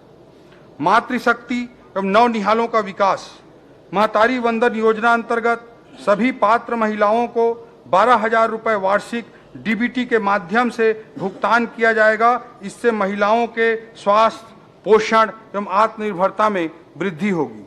सक्षम आंगनवाड़ी केंद्र एवं पूरक पोषण आहार हेतु 700 करोड़ रुपए का प्रावधान किया गया है। पूर्व से संचालित समान उद्देश्य वाली योजनाओं को समायोजित करते हुए तो बहुत सारी मल्टीप्लिसिटी थी स्कीम्स की अध्यक्ष महोदय, उसके कारण 10 नवीन अम्ब्रेला योजना प्रारंभ की जाएगी। इसके लिए 628 करोड़ रुपए का प्रावधान किया गया है। प्रधानमंत्री मातृ वंदन योजना के लिए 117 करोड़ रुपए का प्रावधान किया गया है। ग्राम पंचायतों में महिलाओं के विकास एवं सशक्तिकरण हेतु आयोजित होने वाले कार्यक्रमों के लिए महिला सदन बनाने की एक नवीन योजना हमारी सरकार द्वारा प्रारंभ की गई है। इसके लिए 50 करोड़ रुपए का इस बजट में प्रावधान किया गया है। खेल एवं युवा कल्याण पारंपरिक खेलों को पुनर्जीवित करने के लिए छत्तीसगढ़ क्रीड़ा प्रोत्साहन योजना प्रारंभ की जाएगी। इस हेतु 20 करोड़ रुपए का बजटीय प्रावधान किया गया है। जसपुर जिले के कुनकुरी में मॉडर्न खेल स्टेडियम का निर्माण किया जाएगा। इस हेतु 2 करोड़ रुपए का प्रावधान किया गया है। 2 इंडोर स्टेडियम कॉम्प्लेक्स की स्थापना हेतु भी 4 करोड़ रुपए का प्रावधान किया गया है। प्रदेश के 5 नवीन जो जिले गठित हुए हैं, इन्हें पिछली सरकार ने गठित किया है, वहाँ जिला कार्यालयों की स्थापना हेतु 2 करोड़ 50 लाख रुपए का प्रावधान खेल एवं युवा कल्याण विभाग के अंतर्गत किया गया है। कला, साहित्य, खेल एवं समाज सेवा के क्षेत्र में युवाओं के योगदान को प्रोत्साहित एवं सम्मानित करने के लिए प्रतिवर्ष छत्तीसगढ़ युवा रत्न सम्मान दिया जाएगा। इस मद में 1 करोड़ 50 लाख रुपए का प्रावधान किया गया है। भू राजस्व व्यवस्था का सुदृढ़ीकरण रायपुर, बिलासपुर एवं दुर्ग जिले में राजस्व प्रकरणों के शीघ्र निराकरण हेतु तहसीलदार एवं नायब तहसीलदार के अतिरिक्त न्यायालयों की स्थापना की जाएगी। अध्यक्ष महोदय, रायपुर तहसील ऐसे तहसील अध्यक्ष महोदय जहां बस्तर संभाग के सभी जिलों में जितने राजस्व प्रकरण नहीं है उससे ज्यादा एक तहसील पर हैं, इसलिए वहां पे अतिरिक्त पद सृजित करके राजस्व व्यवस्था को दुरुस्त किया जाएगा। इस हेतु तहसीलदार के 30 और नायब तहसीलदार के 15 नवीन पदों के सृजन का प्रावधान किया गया। भू नक्शों का जियो रिफरेंसिंग कराया जाएगा, तब प्रत्येक भूखंड में यूएल पिन नंबर देते हुए भू आधार कार्ड जारी किया जाएगा। नगरीय क्षेत्रों में 1:500 के स्केल पर भूमि का नवीन सर्वेक्षण प्रारंभ किया जाएगा। इससे शहरी क्षेत्रों में छोटे भूखंडों को भू नक्शे पर दर्ज किया जाना संभव हो सकेगा। भू अभिलेखों को सिविल न्यायालयों से लिंक किया जाएगा। इससे सिविल न्यायालय द्वारा भूमि संबंधी प्रकरणों में पारित आदेशों के परिपालन में भू अभिलेख का सुधार कार्य ऑनलाइन प्रक्रिया से संभव हो सकेगा। भूमि व्युत्पन्न की प्रक्रिया को ऑनलाइन एवं सरल बनाया जाएगा। कानून व्यवस्था का सुदृढ़ीकरण। राज्य में कानून व्यवस्था की मजबूती के लिए राज्य पुलिस बल में 1889 पदों की वृद्धि की गई है। नक्सल ऑपरेशन में जाने वाले राज्य पुलिस बल के लिए उच्च गुणवत्ता युक्त रेडी टू ईट फूड की व्यवस्था हेतु बजट में प्रावधान किया गया है। नक्सल प्रभावित क्षेत्रों में तैनात जवानों की सुरक्षा की दृष्टि से स्पाइक रेजिस्टेंट बूट देने के लिए बजटरी प्रावधान किया गया है। साइबर क्राइम के प्रकरणों की संख्या में वृद्धि को देखते हुए कबीरधाम, कोरबा, राजनांदगांव एवं रायगढ़ जिले में 4 नवीन साइबर पुलिस थानों की स्थापना के लिए बजट में प्रावधान किया गया है। सीमावर्ती जिलों में मानव तस्करी के प्रकरणों में पीड़ित बालिकाओं एवं महिलाओं की सुरक्षा के लिए राजनांदगांव, कबीरधाम, रायगढ़, जगदलपुर एवं जसपुर जिले में 5 नवीन महिला थाना की स्थापना का भी प्रावधान इस बजट में किया गया है। डायल 112 की सुविधाओं का पूरे प्रदेश में विस्तार किया जा रहा है। इस कार्य के लिए 149 करोड़ रुपए का प्रावधान किया गया है। अग्निशमन एवं आपातकालीन सेवाओं के अंतर्गत 3 जिलों हेतु water tender, foam tender, water bowser क्रय किए जाएंगे। इसके लिए 14 करोड़ 70 लाख रुपए का प्रावधान किया गया। जेल में रहने वाले बंदियों को उनके परिजनों से बातचीत करने की सुविधा उपलब्ध कराने के लिए 8 जिला जेल एवं 8 उप जेलों के प्रिजन कॉलिंग सिस्टम लगाए जाएंगे। इसके लिए 1 करोड़ 16 लाख रुपए का प्रावधान किया गया। जेलों की व्यवस्था से संबंधित विभिन्न कार्य जैसे बंदी बैरक, सीसी रोड, आवासीय भवन एवं बाउंड्री वाल निर्माण हेतु 32 करोड़ रुपए का प्रावधान किया गया। पुलिस अधिकारियों एवं कर्मचारियों जो कर्मचारी रहते हैं उनको थाना क्षेत्र में ही रहने को मिल सके, दूर दराज के नक्सल प्रभावित क्षेत्रों में वे रह सकें, इसके लिए 129 करोड़ रुपए के पुलिस चौकी, थाना एवं अन्य भवनों के निर्माण हेतु 71 करोड़ का प्रावधान किया गया है। न्याय व्यवस्था का सुदृढ़ीकरण। राज्य के दूरस्थ एवं अंतिम छोर पर स्थित जिला बीजापुर में जिला एवं सत्र न्यायालय की स्थापना की जाएगी। इस हेतु 44 पदों का सृजन एवं 1 करोड़ 45 लाख रुपए का बजटीय प्रावधान किया गया है। 40 व्यवहार न्यायालयों तथा 10 अतिरिक्त जिला एवं सत्र न्यायालयों की स्थापना हेतु 360 पदों का सृजन एवं 21 करोड़ का प्रावधान किया गया है। जिला मुंगेली में फास्ट ट्रैक कोर्ट की स्थापना के लिए 9 पदों का सृजन और इस कोर्ट की स्थापना का प्रावधान किया गया है। कटघोरा जिला कोरबा में परिवार न्यायालय की स्थापना के लिए 19 पदों का सृजन किया गया है। महासमुंद एवं जगदलपुर में परिवार न्यायालय भवन तथा 24 स्थानों पर व्यवहार न्यायालय, इस प्रकार कुल 26 न्यायालय भवनों का निर्माण किया जाएगा। इस हेतु 30 करोड़ रुपए का प्रावधान किया गया है। न्यायिक कर्मचारियों के 289 आवासीय भवनों के निर्माण के लिए कुल 21 करोड़ रुपए का प्रावधान किया गया है। उच्च न्यायालय भवन में वीडियो कॉन्फ्रेंसिंग व्यवस्था एवं वीडियो वॉल की स्थापना तथा जेल एवं अधीनस्थ न्यायालयों में लाइव स्ट्रीमिंग एवं रिकॉर्डिंग हेतु अतिरिक्त सेटअप एवं कंप्यूटर उपकरणों की व्यवस्था के लिए 15 करोड़ रुपए का प्रावधान किया गया है। ऐसा कोई विभाग नहीं अध्यक्ष महोदय जहां टेक्नोलॉजी के लिए हमने बजट न दिया हो। ई कोर्ट मिशन प्रोजेक्ट के क्रियान्वयन हेतु हार्डवेयर इंजीनियर एवं डाटा एंट्री ऑपरेटर के 596 पदों के सृजन का प्रावधान किया गया है। नगरीय सुविधाओं का विकास। नगरीय क्षेत्रों में सबके लिए आवास, हाउसिंग फॉर ऑल योजना अंतर्गत 1002 करोड़ रुपए का प्रावधान किया गया है। शहरी क्षेत्रों में बुनियादी सुविधाएं प्रदान करने के लिए अमृत मिशन योजना अंतर्गत 795 करोड़ एवं अधोसंरचना विकास मद अंतर्गत 700 करोड़ रुपए का प्रावधान किया गया है। रायपुर एवं बिलासपुर में स्मार्ट सिटी के लिए 404 करोड़ रुपए का प्रावधान किया गया है। सॉलिड वेस्ट मैनेजमेंट के लिए 206 करोड़ एवं यूज्ड वाटर मैनेजमेंट के लिए 166 करोड़ तथा सीवेज ट्रीटमेंट प्लांट की स्थापना के लिए 30 करोड़ रुपए का प्रावधान किया गया है। नगरीय क्षेत्र में स्थित स्लम बस्तियों में स्वास्थ्य सुविधाओं के लिए 300 करोड़ रुपए का प्रावधान किया गया है। नगर पंचायत कुनकुरी, प्रतापपुर, लोरमी एवं मनेन्द्रगढ़ में ड्रेनेज सिस्टम एवं सीवेज ट्रीटमेंट प्लांट की स्थापना के लिए 7 करोड़ रुपए का प्रावधान किया गया है। प्रदेश के 168 नगरीय निकायों में ई गवर्नेंस के तहत बजट एवं अकाउंटिंग मॉड्यूल स्थापित करने के लिए 47 नगरीय निकायों में प्रॉपर्टी सर्वे किए जाने हेतु GIS आधारित सॉफ्टवेयर निर्माण करने के लिए भी बजट प्रावधान किए गए हैं।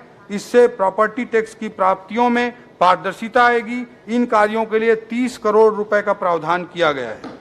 नगरीय निकायों में अध्यक्ष महोदय, रायपुर में एक नालंदा परिसर बना है, एक ऐसा लाइब्रेरी राष्ट्रीय स्तर की जिसमें 3000 से अधिक युवा आज वेटिंग में है। नालंदा परिसर की तर्ज पर प्रदेश के 22 स्थानों पर सेंट्रल लाइब्रेरी सह रीडिंग जोन की स्थापना की जाएगी और इसके लिए 148 करोड़ रुपए का बजटीय प्रावधान किया गया है। शहरों में जल की शुद्धता के ऑटोमेटेड जांच एवं प्रदर्शन प्रारंभ किया जाएगा। रतनपुर और डोंगरगढ़ में पेयजल की गुणवत्ता सुनिश्चित करते हुए ड्रिंक फ्रॉम टैप वाटर का पायलट प्रोजेक्ट शुरू किए जाने का निर्णय लिया गया है। छोटे घरों के लिए 15 दिवस के अंदर कंप्यूटराइज जांच प्रणाली के माध्यम से भवन निर्माण के अनुमति की व्यवस्था लागू की जाएगी। अध्यक्ष महोदय, प्रधानमंत्री ई बस सेवा अंतर्गत वाहनों ई बस क्रय करने हेतु 103 करोड़ रुपए का प्रावधान किया गया है। इससे इलेक्ट्रिक वाहनों को प्रोत्साहन मिलेगा और ये ग्रीन एनर्जी की दिशा में हमारा एक बड़ा कदम होगा।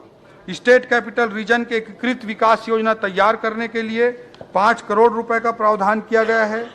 IT इनेबल्ड सेवाओं के अनुकूल अधोसंरचना विकसित की जाएगी। इसके लिए भी 5 करोड़ रुपए का प्रावधान किया गया है। नवा रायपुर अटल नगर में केंद्रीय विद्यालय, मेडिकल हब एवं आंतरिक मार्गों को मुख्य सड़क से जोड़ने के लिए 30 करोड़ रुपए का प्रावधान किया गया है। सिटी डेवलपमेंट एवं इन्वेस्टमेंट प्रमोशन हेतु 10 करोड़ रुपए का प्रावधान किया गया है। नवा Raipur Atal Nagar smart city corporation के लिए 206 करोड़ रुपए का प्रावधान किया गया है। पर्यटन एवं संस्कृति, आम नागरिकों के लिए राज्य में पर्यटन सुविधा बढ़ाए जाने हेतु मुख्यमंत्री जन पर्यटन योजना प्रारंभ की जाएगी। शक्तिपीठ परियोजना के अंतर्गत प्रदेश के 5 शक्तिपीठों अर्थात रतनपुर, चंद्रपुर, दंतेवाड़ा, कुदरगढ़ इन 5 स्थानों को विकसित करने के लिए योजना तैयार की जाएगी। इस हेतु 5 करोड़ रुपए का प्रावधान किया गया है। विभागवार महत्वपूर्ण अभिलेखों को डिजिटल स्वरूप देने के लिए छत्तीसगढ़ वेब अभिलेखागार में जन सामान्य को सुविधा के लिए उपलब्ध कराया जाएगा। इस हेतु 3 करोड़ रुपए का प्रावधान किया गया है। अध्यक्ष महोदय, हमारे वनवासियों की भाषा, आदिवासी भाइयों की भाषा गोंडी भाषा है। गोंडी भाषा के विकास हेतु हिंदी एवं छत्तीसगढ़ी भाषा से गोंडी भाषा में अनुवाद करने वाले सॉफ्टवेयर का निर्माण किया जाएगा। इससे गोंडी भाषा के उपयोग को बढ़ावा मिलेगा। इस हेतु 2 करोड़ 50 लाख रुपए का प्रावधान किया गया है।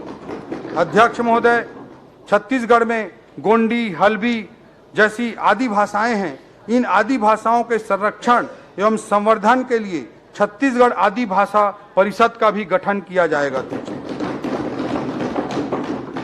वन एवं जलवायु परिवर्तन, तेंदुपत्ता संग्राहकों को प्रति मानक बोरा 4000 रुपए से बढ़ाते हुए 5500 की दर से संग्रहण शुल्क का भुगतान किया जाएगा। वन क्षेत्रों में इको टूरिज्म को बढ़ावा देने के लिए नई नीति जारी की जाएगी। वाणिज्यिक वृक्षारोपण को बढ़ावा देने के लिए किसान वृक्ष मित्र योजना प्रारंभ की जाएगी।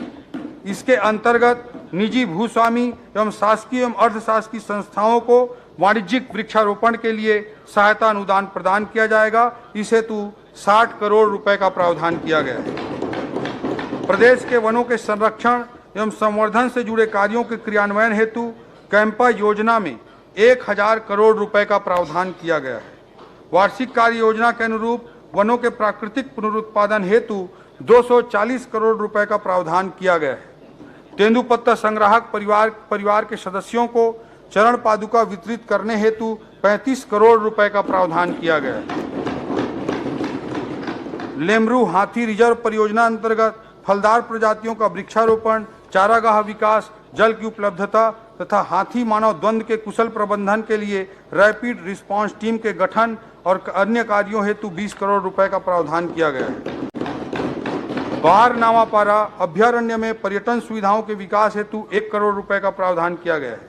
विभाग के कार्यों का वेब एवं मोबाइल बेस्ड प्लेटफॉर्म तैयार किए जाने के उद्देश्य से प्रशासन सुदृढ़ीकरण योजना अंतर्गत 14 करोड़ 70 लाख रुपए का प्रावधान किया गया है।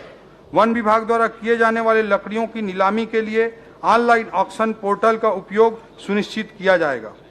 शिक्षित प्रदेश विकसित प्रदेश राष्ट्रीय शिक्षा नीति 2020 को तत्परता से लागू किया जाएगा। चरणबद्ध रूप से इसका क्रियान्वयन करते हुए प्रदेश के बच्चों एवं युवाओं को उनकी विशिष्ट योग्यता के अनुरूप विकास के अवसर प्रदान किए जाएंगे। डिजिटल एवं आर्टिफिशियल इंटेलिजेंस आधारित इकोसिस्टम के माध्यम से शिक्षा की व्यवस्थाओं को प्रोत्साहित किया जाएगा। शिक्षकों की भर्ती एवं पद स्थापना के लिए पोर्टल आधारित पारदर्शी, विश्वसनीय एवं सुगम व्यवस्था लागू की जाएगी। राष्ट्रीय शिक्षा नीति 2020 के प्रावधानों के अनुरूप रिसर्च, इनोवेशन, गुणवत्ता उन्नयन आदि कार्यों के लिए छत्तीसगढ़ हायर एजुकेशन मिशन का गठन किया जाएगा। राष्ट्रीय स्तर पर स्थापित भारतीय प्रौद्योगिकी संस्थानों की भांति प्रदेश के विभिन्न क्षेत्रों में चरणबद्ध तरीके से छत्तीसगढ़ प्रौद्योगिकी संस्थानों की स्थापना की जाएगी। पंडित रविशंकर शुक्ल विश्वविद्यालय रायपुर में स्टार्टअप, इनोवेशन एवं रिसर्च को बढ़ावा देने के लिए सेंट्रल इंस्ट्रूमेंटेशन फैसिलिटी का उन्नयन किया जाएगा। इस हेतु 2 करोड़ रुपए का प्रावधान किया गया है। शहीद महेंद्र कर्मा विश्वविद्यालय बस्तर में 20 नवीन शिक्षण विभाग में 33 नवीन स्नातक एवं स्नातकोत्तर पाठ्यक्रम प्रारंभ किए जाएंगे। इस हेतु बजट में प्रावधान किया गया है। पंडित रविशंकर शुक्ल विश्वविद्यालय रायपुर में व्यवसाय मूलक पाठ्यक्रम के रूप में वाणिज्य अध्ययनशाला प्रारंभ की जाएगी। आपराधिक न्यायिक तंत्र में निष्पक्ष परीक्षण एवं जांच के लिए उपयोगी सिद्ध हो रही फॉरेंसिक साइंस विषय हेतु अध्ययनशाला प्रारंभ किए जाएंगे। इस हेतु भी बजटीय प्रावधान किए गए हैं। भवन विहीन 20 शासकीय महाविद्यालयों के नवीन भवन निर्माण हेतु 20 करोड़ तो अन्य निर्माण कार्यों के लिए 10 करोड़ 50 लाख रुपए का प्रावधान किया गया है। 15 शासकीय महाविद्यालयों में स्नातक स्तर के नवीन विषय एवं संकाय खोले जाएंगे। 22 शासकीय महाविद्यालयों में स्नातकोत्तर स्तर के नवीन विषय प्रारंभ किए जाएंगे। सूरजपुर, गरियाबंद, कोंडागांव, सुकमा एवं बलरामपुर में जिला शिक्षा एवं प्रशिक्षण संस्थान डाइट की स्थापना की जाएगी।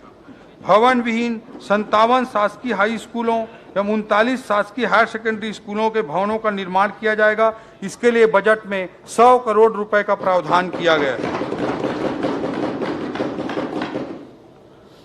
नवा रायपुर अटल नगर में संगीत महाविद्यालय एवं ग्राम बेंद्री विकास खंड अभनपुर में जिला रायपुर में शासकीय महाविद्यालय प्रारंभ किया जाएगा।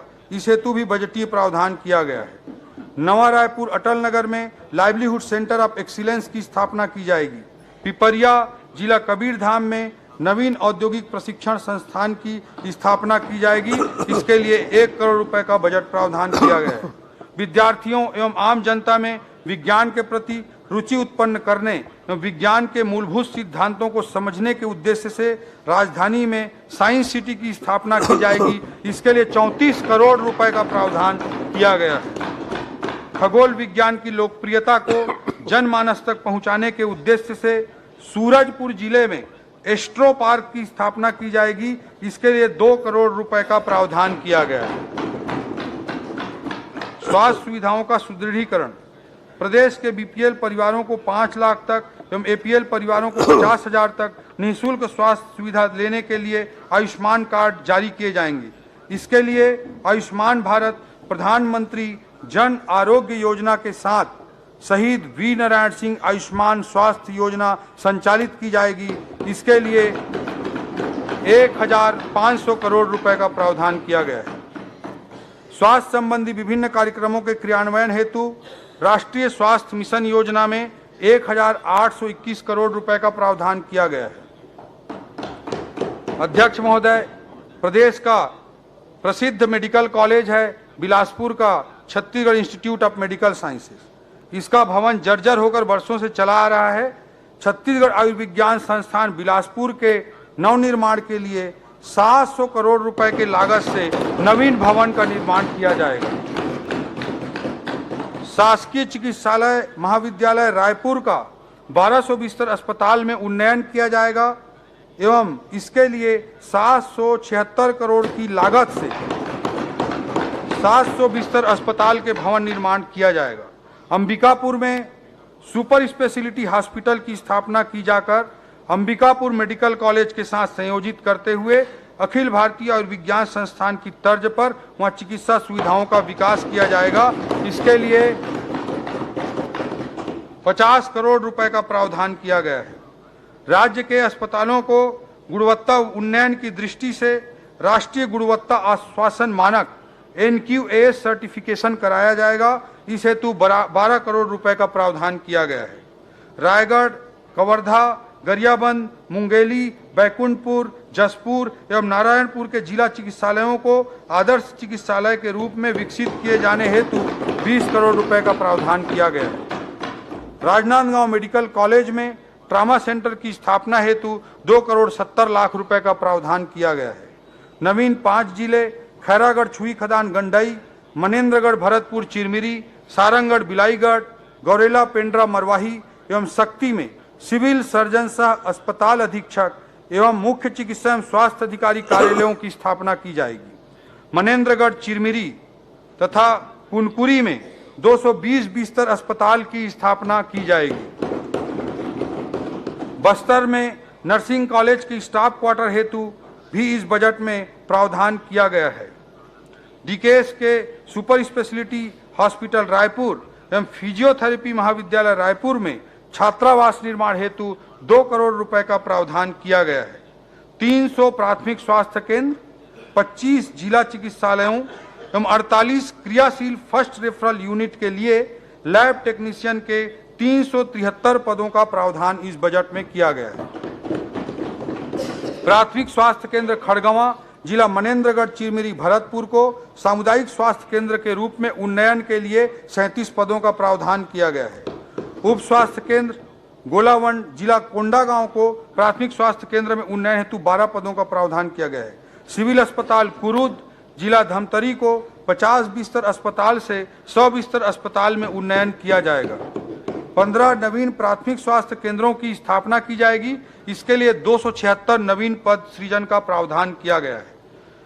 शहरी स्वास्थ्य केंद्रों में फिजियोथेरेपी, मानसिक स्वास्थ्य, नशा मुक्ति तथा योग संबंधी परामर्श सेवाओं के लिए मुख्यमंत्री शहरी स्वास्थ्य कार्यक्रम अंतर्गत 3 करोड़ 50 लाख रुपए का बजटीय प्रावधान किया गया है। मनेन्द्रगढ़, सूरजपुर, बलरामपुर एवं कोंडागांव में जिला आयुर्वेद कार्यालय प्रारंभ किए जाएंगे। 6 आयुर्वेद औषधालय रतनपुर, जिला कोरिया, सेमरिया, जिला रायपुर, निकुंम, जिला दुर्ग, चित्रकूट, जिला बस्तर, सुपेबेड़ा, जिला गरियाबंद तथा रेरुमा खुर्द, जिला रायगढ़ में खोले जाएंगे। जिला आयुर्वेद कार्यालय सूरजपुर में 10 बिस्तर के पॉलीक्लिनिक की स्थापना की जाएगी।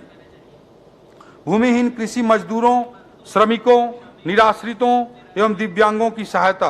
भूमिहीन कृषि मजदूरों की सहायता हेतु दीनदयाल उपाध्याय भूमिहीन कृषि मजदूर कल्याण योजना प्रारंभ करने का इस बजट में प्रावधान किया गया है, जो मोदी की गारंटी का हिस्सा है। इसके अंतर्गत प्रत्येक परिवार को प्रति वर्ष 10,000 रुपए की आर्थिक सहायता दी जाएगी। इसके लिए इस बजट में 500 करोड़ रुपए का प्रावधान किया गया है।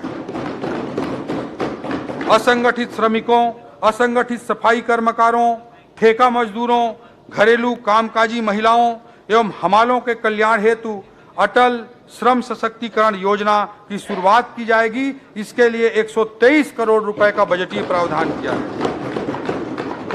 विभाग द्वारा असंगठित श्रमिकों के पंजीयन एवं योजनाओं के क्रियान्वयन के ऑनलाइन मॉनिटरिंग हेतु श्रमेव जयते पोर्टल आरंभ किया जाएगा। पोर्टल के विकास हेतु 2 करोड़ रुपए का प्रावधान किया गया है। निराश्रितों, वृद्धजनों, दिव्यांगों, विधवा एवं परित्यक्ता महिलाओं को पेंशन योजनाओं का लाभ देने के लिए 1400 करोड़ रुपए का प्रावधान किया गया है।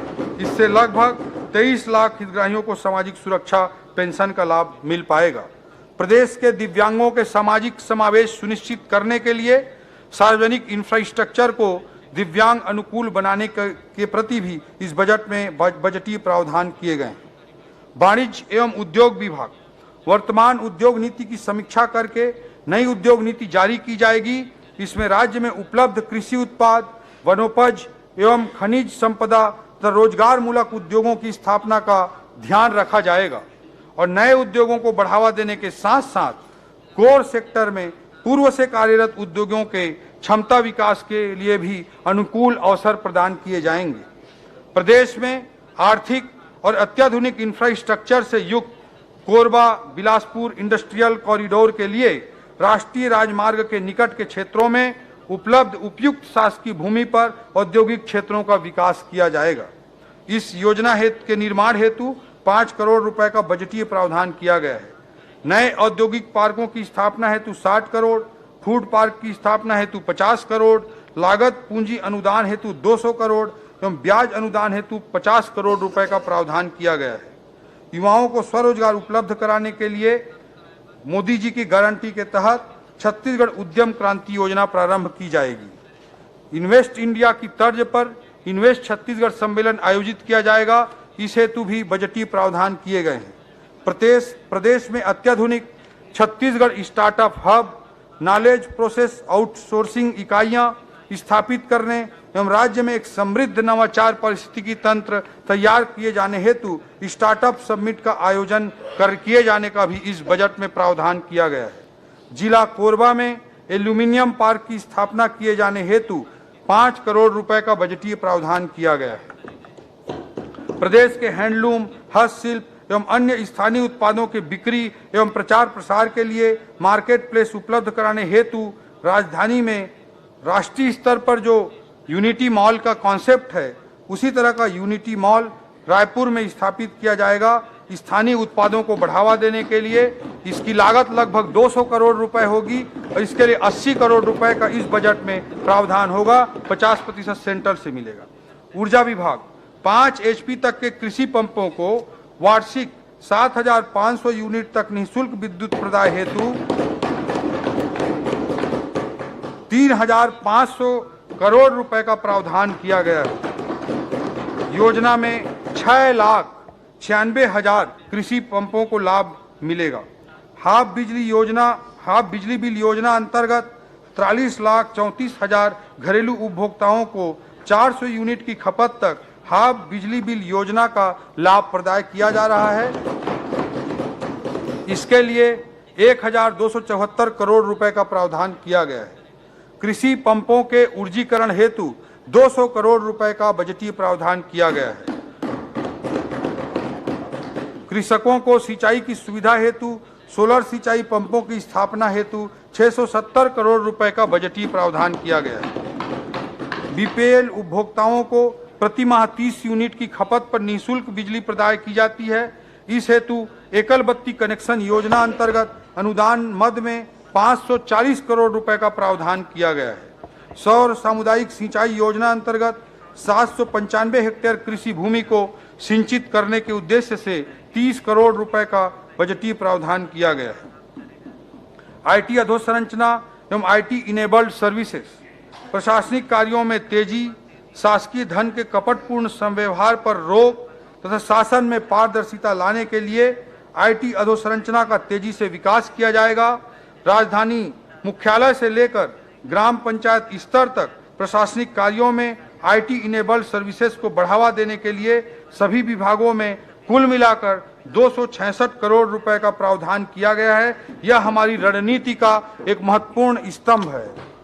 इन टेक्नोलॉजिकल एक्सपेरिमेंट्स को सही ढंग से संचालित करने के लिए Chhattisgarh centre for smart governance की स्थापना का भी प्रावधान इस बजट में किया गया है, ताकि टेक्नोलॉजी रिलेटेड चीजों को अच्छे तरीके से इंप्लीमेंट किया जा सके।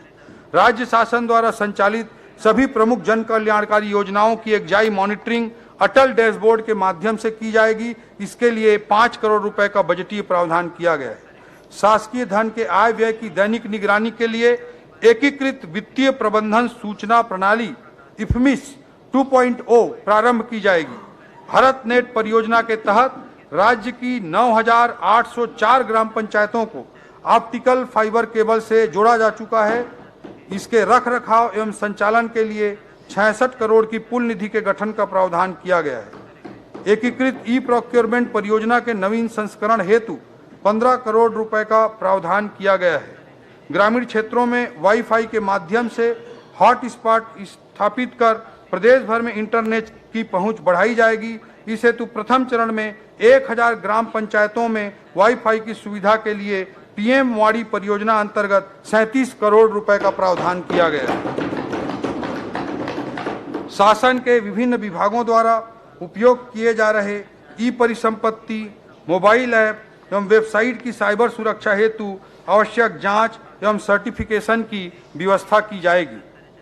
अधोसंरचना निर्माण, प्रदेश में अधोसंरचना विकास एवं पूंजीगत व्यय को प्रोत्साहित करने के लिए लोक निर्माण विभाग के लिए 8017 करोड़ रुपए के प्रावधान सहित कुल 22,300 करोड़ रुपए का पूंजीगत मद में व्यय का प्रावधान इस बजट में किया गया है।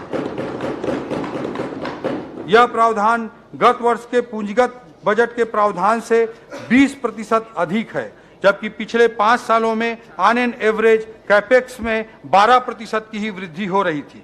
राज्य मार्गों के निर्माण हेतु 190 करोड़, मुख्य जिला सड़कों के निर्माण हेतु 390 करोड़, ग्रामीण मार्गों के निर्माण हेतु 747 करोड़, अनुसूचित जनजाति बाहुल्य क्षेत्रों में सड़कों के निर्माण हेतु अतिरिक्त 200 करोड़, शहरी क्षेत्र के मार्ग हेतु 50 करोड़, बृहद एवं मध्यम पुलों के निर्माण हेतु 244 करोड़, रेलवे ओवरब्रिज निर्माण हेतु 50 करोड़ रुपए का प्रावधान किया गया है। शहरी एवं ग्रामीण क्षेत्रों में कुल 1690 नवीन निर्माण कार्य प्रस्तावित हैं। इसमें 1268 सड़क कार्य हेतु 737 करोड़, 349 बृहद एवं मध्यम पुल निर्माण हेतु 175 करोड़ तथा 55 भवनों के निर्माण हेतु 20 करोड़ रुपए का प्रावधान किया गया है। अधोसंरचना खर्चों में जगदलपुर, बिलासपुर एवं अंबिकापुर एयरपोर्ट हेतु सुरक्षा उपकरण एवं अन्य व्यवस्थाओं को निर्मित करने के लिए 30 करोड़ रुपए का बजटीय प्रावधान किया गया। जसपुर हवाई पट्टी एवं बलरामपुर हवाई पट्टी के उन्नयन एवं सुधार हेतु 16 करोड़ 20 लाख रुपए का बजटीय प्रावधान किया गया है। रेल लाइनों के लिए भी इस बजट में बड़े प्रावधान किए गए हैं। जिला मनेंद्रगढ़, चिरमिरी, भरतपुर एवं जिला कोरिया अंतर्गत शहरों के विकास और स्थायित्व के लिए रेलवे की महत्वपूर्ण परियोजना चिरमिरी नागपुर हाल्ट की नई रेल लाइन हेतु 120 करोड़ रुपए का प्रावधान किया गया है। कटघोरा से डोंगरगढ़ रेल लाइन निर्माण को तीव्र गति से किए जाने हेतु राशि 300 करोड़ रुपए का बजटीय प्रावधान किया गया है। कर प्रणाली का सुदृढ़ीकरण, कर प्रशासन में मजबूती एवं पारदर्शिता लाने के लिए सभी विभागों में आईटी टूल्स की सहायता ली जाएगी। कर प्राप्तियों में सुधार हेतु निगरानी तंत्र को भी मजबूत बनाया जाएगा। राज्य की राजस्व प्राप्तियों का प्रमुख स्रोत वस्तु एवं सेवा कर, goods and services tax, state GST है। वस्तु एवं सेवा कर के संकलन में सुधार एवं पारदर्शिता के लिए राज्य मुख्यालय में बिजनेस इंटेलिजेंस यूनिट की स्थापना की जाएगी। इसमें आर्टिफिशियल इंटेलिजेंस एवं मशीन लर्निंग का उपयोग करते हुए डेटा ड्रिवन फ्रॉड एनालिसिस सहित राजस्व संवर्धन के अन्य उपाय सुनिश्चित किए जाएंगे। इस हेतु इस बजट में 9 करोड़ 50 लाख रुपए का प्रावधान किया गया है। जीएसटी संबंधी अपीलीय मामलों के त्वरित निराकरण हेतु अधिकरण की स्थापना के लिए 5 करोड़ रुपए का प्रावधान किया गया है। आबकारी करावंचन के प्रकरणों पर नियंत्रण हेतु प्रशासनिक व्यवस्था सुदृढ़ की जाएगी। इसके लिए विभागीय पदों में वृद्धि, निरीक्षण हेतु वाहन व्यवस्था, मॉनिटरिंग हेतु कंप्यूटर उपकरण इत्यादि के लिए 3 करोड़ 88 लाख रुपए का बजटीय प्रावधान किया गया है। भूमि एवं भवनों का हस्तांतरण तथा अन्य विविध पंजीकृत संव्यवहार हेतु राष्ट्रीय सामान्य दस्तावेज पंजीकरण प्रणाली NGDRS सॉफ्टवेयर का उपयोग सभी जिलों में लागू किया जाएगा। इससे धोखाधड़ी एवं बेनामी लेन देन की प्रवृत्ति पर अंकुश लगेगा। विचाराधीन संपत्तियों का ऑटो वैल्यूएशन मॉड्यूल के तहत बाजार मूल्य की ऑनलाइन गणना का विकल्प होने से राजस्व प्राप्तियों में वृद्धि होगी। इसके लिए 10 करोड़ रुपए का बजटीय प्रावधान किया गया है। वर्ष 2024-25 का बजट अनुमान। अध्यक्ष महोदय, मैं वर्ष 2024-25 का बजट अनुमान सदन के समक्ष प्रस्तुत करता हूं। वर्ष 2024-25 में 1,47,500 करोड़ रुपए की कुल प्राप्ति का अनुमान है, जो गत वर्ष की अनुमानित प्राप्तियों से 22% अधिक है।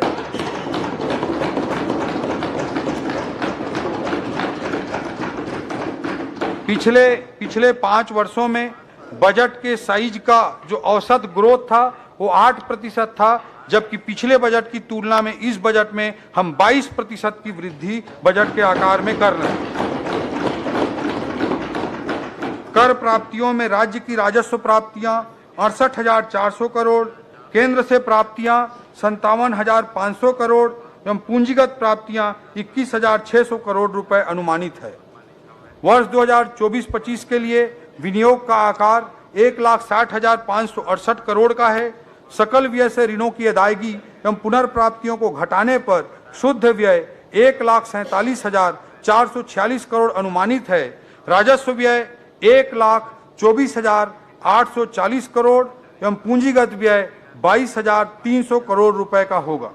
वर्ष 2023-24 में पूंजीगत व्यय प्रावधान 18,660 करोड़ था।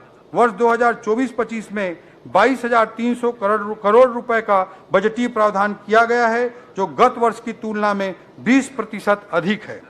प्रदेश में अनुसूचित जनजाति वर्ग एवं अनुसूचित जाति वर्ग के विकास के लिए आदिवासी उप योजना मद में 33% एवं अनुसूचित जाति विशेष घटक योजना मद में 13% राशि का विशेष प्रावधान किया गया है। वर्ष 2024-25 के बजट में सामाजिक क्षेत्र के लिए 45%, आर्थिक क्षेत्र के लिए 35% एवं सामान्य सेवा के क्षेत्र के लिए 20% का प्रावधान किया गया है। राजकोषीय स्थिति। अध्यक्ष महोदय, हमारी सरकार द्वारा राजस्व संग्रहण के लिए आधुनिक तकनीकों का उपयोग तथा प्रशासन को सरल एवं पारदर्शी बनाने के उपाय किए जा रहे हैं।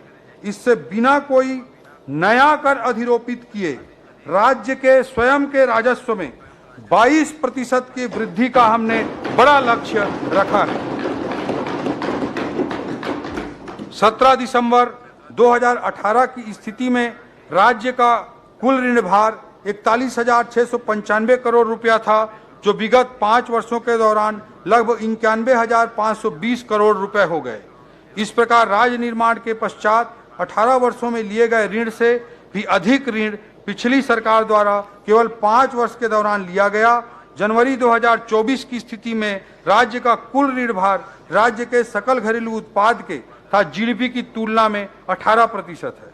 वर्ष 2024-25 में राज्य का सकल वित्तीय घाटा 19,696 करोड़ रुपए अनुमानित है, जिसमें केंद्र से पूंजीगत व्यय हेतु विशेष सहायता ऋण 3,400 करोड़ रुपए शामिल है।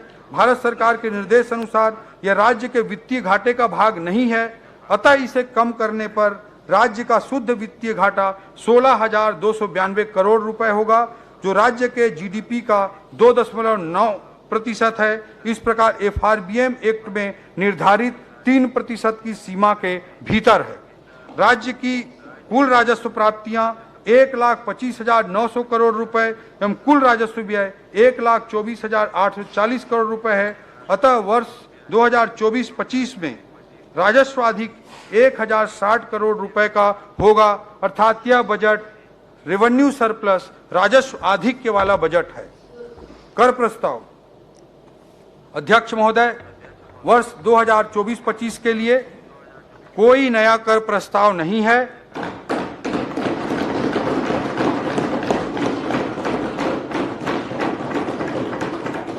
न ही करों की दर में कोई वृद्धि का कोई प्रस्ताव है।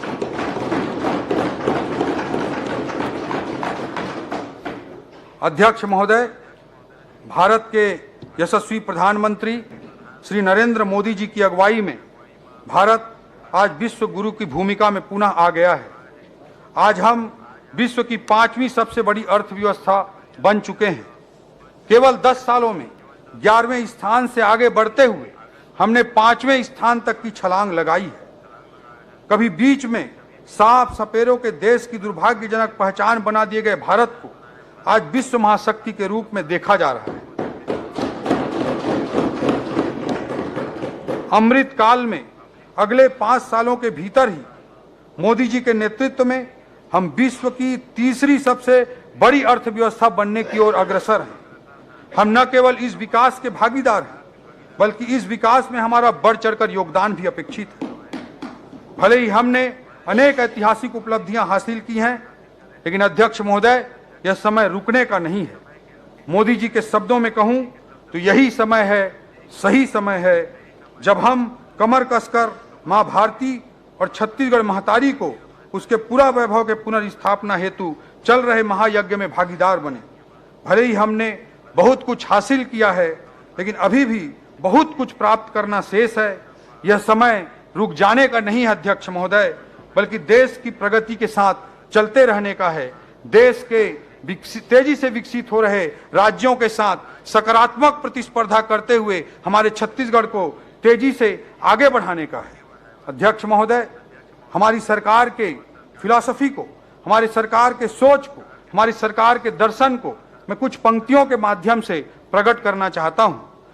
गहन सघन मनमोहक वनतरु, गहन सघन मनमोहक वनतरु मुझको आज बुलाते हैं, किंतु किए जो वादे मैंने याद मुझे आ जाते हैं। अभी कहाँ आराम बदा, यह मूक निमंत्रण छलना है, अभी तो मुझको मुझको चलना है।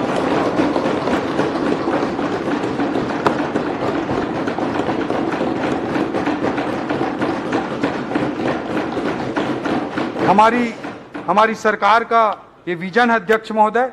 हम काफी चले हैं, इस प्रक्रिया में अनेकों लोगों का योगदान रहा है और आगे और द्रुत गति से चलते रहेंगे। आदरणीय विष्णुदेव साय जी के नेतृत्व में ये पालनहारी सरकार है जो छत्तीसगढ़ को नई ऊंचाई पर पहुंचाएगी, जो 5 लाख करोड़ के जीडीपी को 10 लाख करोड़ जीडीपी तक पहुंचाने का बड़ा लक्ष्य लेकर चल रही है, जो एक विजन डॉक्यूमेंट 1 नवंबर सन 2024 को प्रस्तुत करने जा रही है। अमृतकाल छत्तीसगढ़ विजन 2047 जो विकासशील छत्तीसगढ़ को विकसित छत्तीसगढ़ में परिवर्तित करने वाला होगा। अध्यक्ष महोदय, आदरणीय मुख्यमंत्री श्री विष्णुदेव साय जी के नेतृत्व में वर्ष 2024-25 का बजट छत्तीसगढ़ की विकास यात्रा की दिशा में हमारा पहला कदम है। राम काज कीन्हे बिनु हमें कोई विश्राम नहीं है। इस भावना के साथ वर्ष 2024-25 का वार्षिक वित्तीय विवरण तथा अनुदान की मांगें मैं सदन के समक्ष प्रस्तुत करता हूं। अध्यक्ष महोदय, जय हिंद, जय छत्तीसगढ़।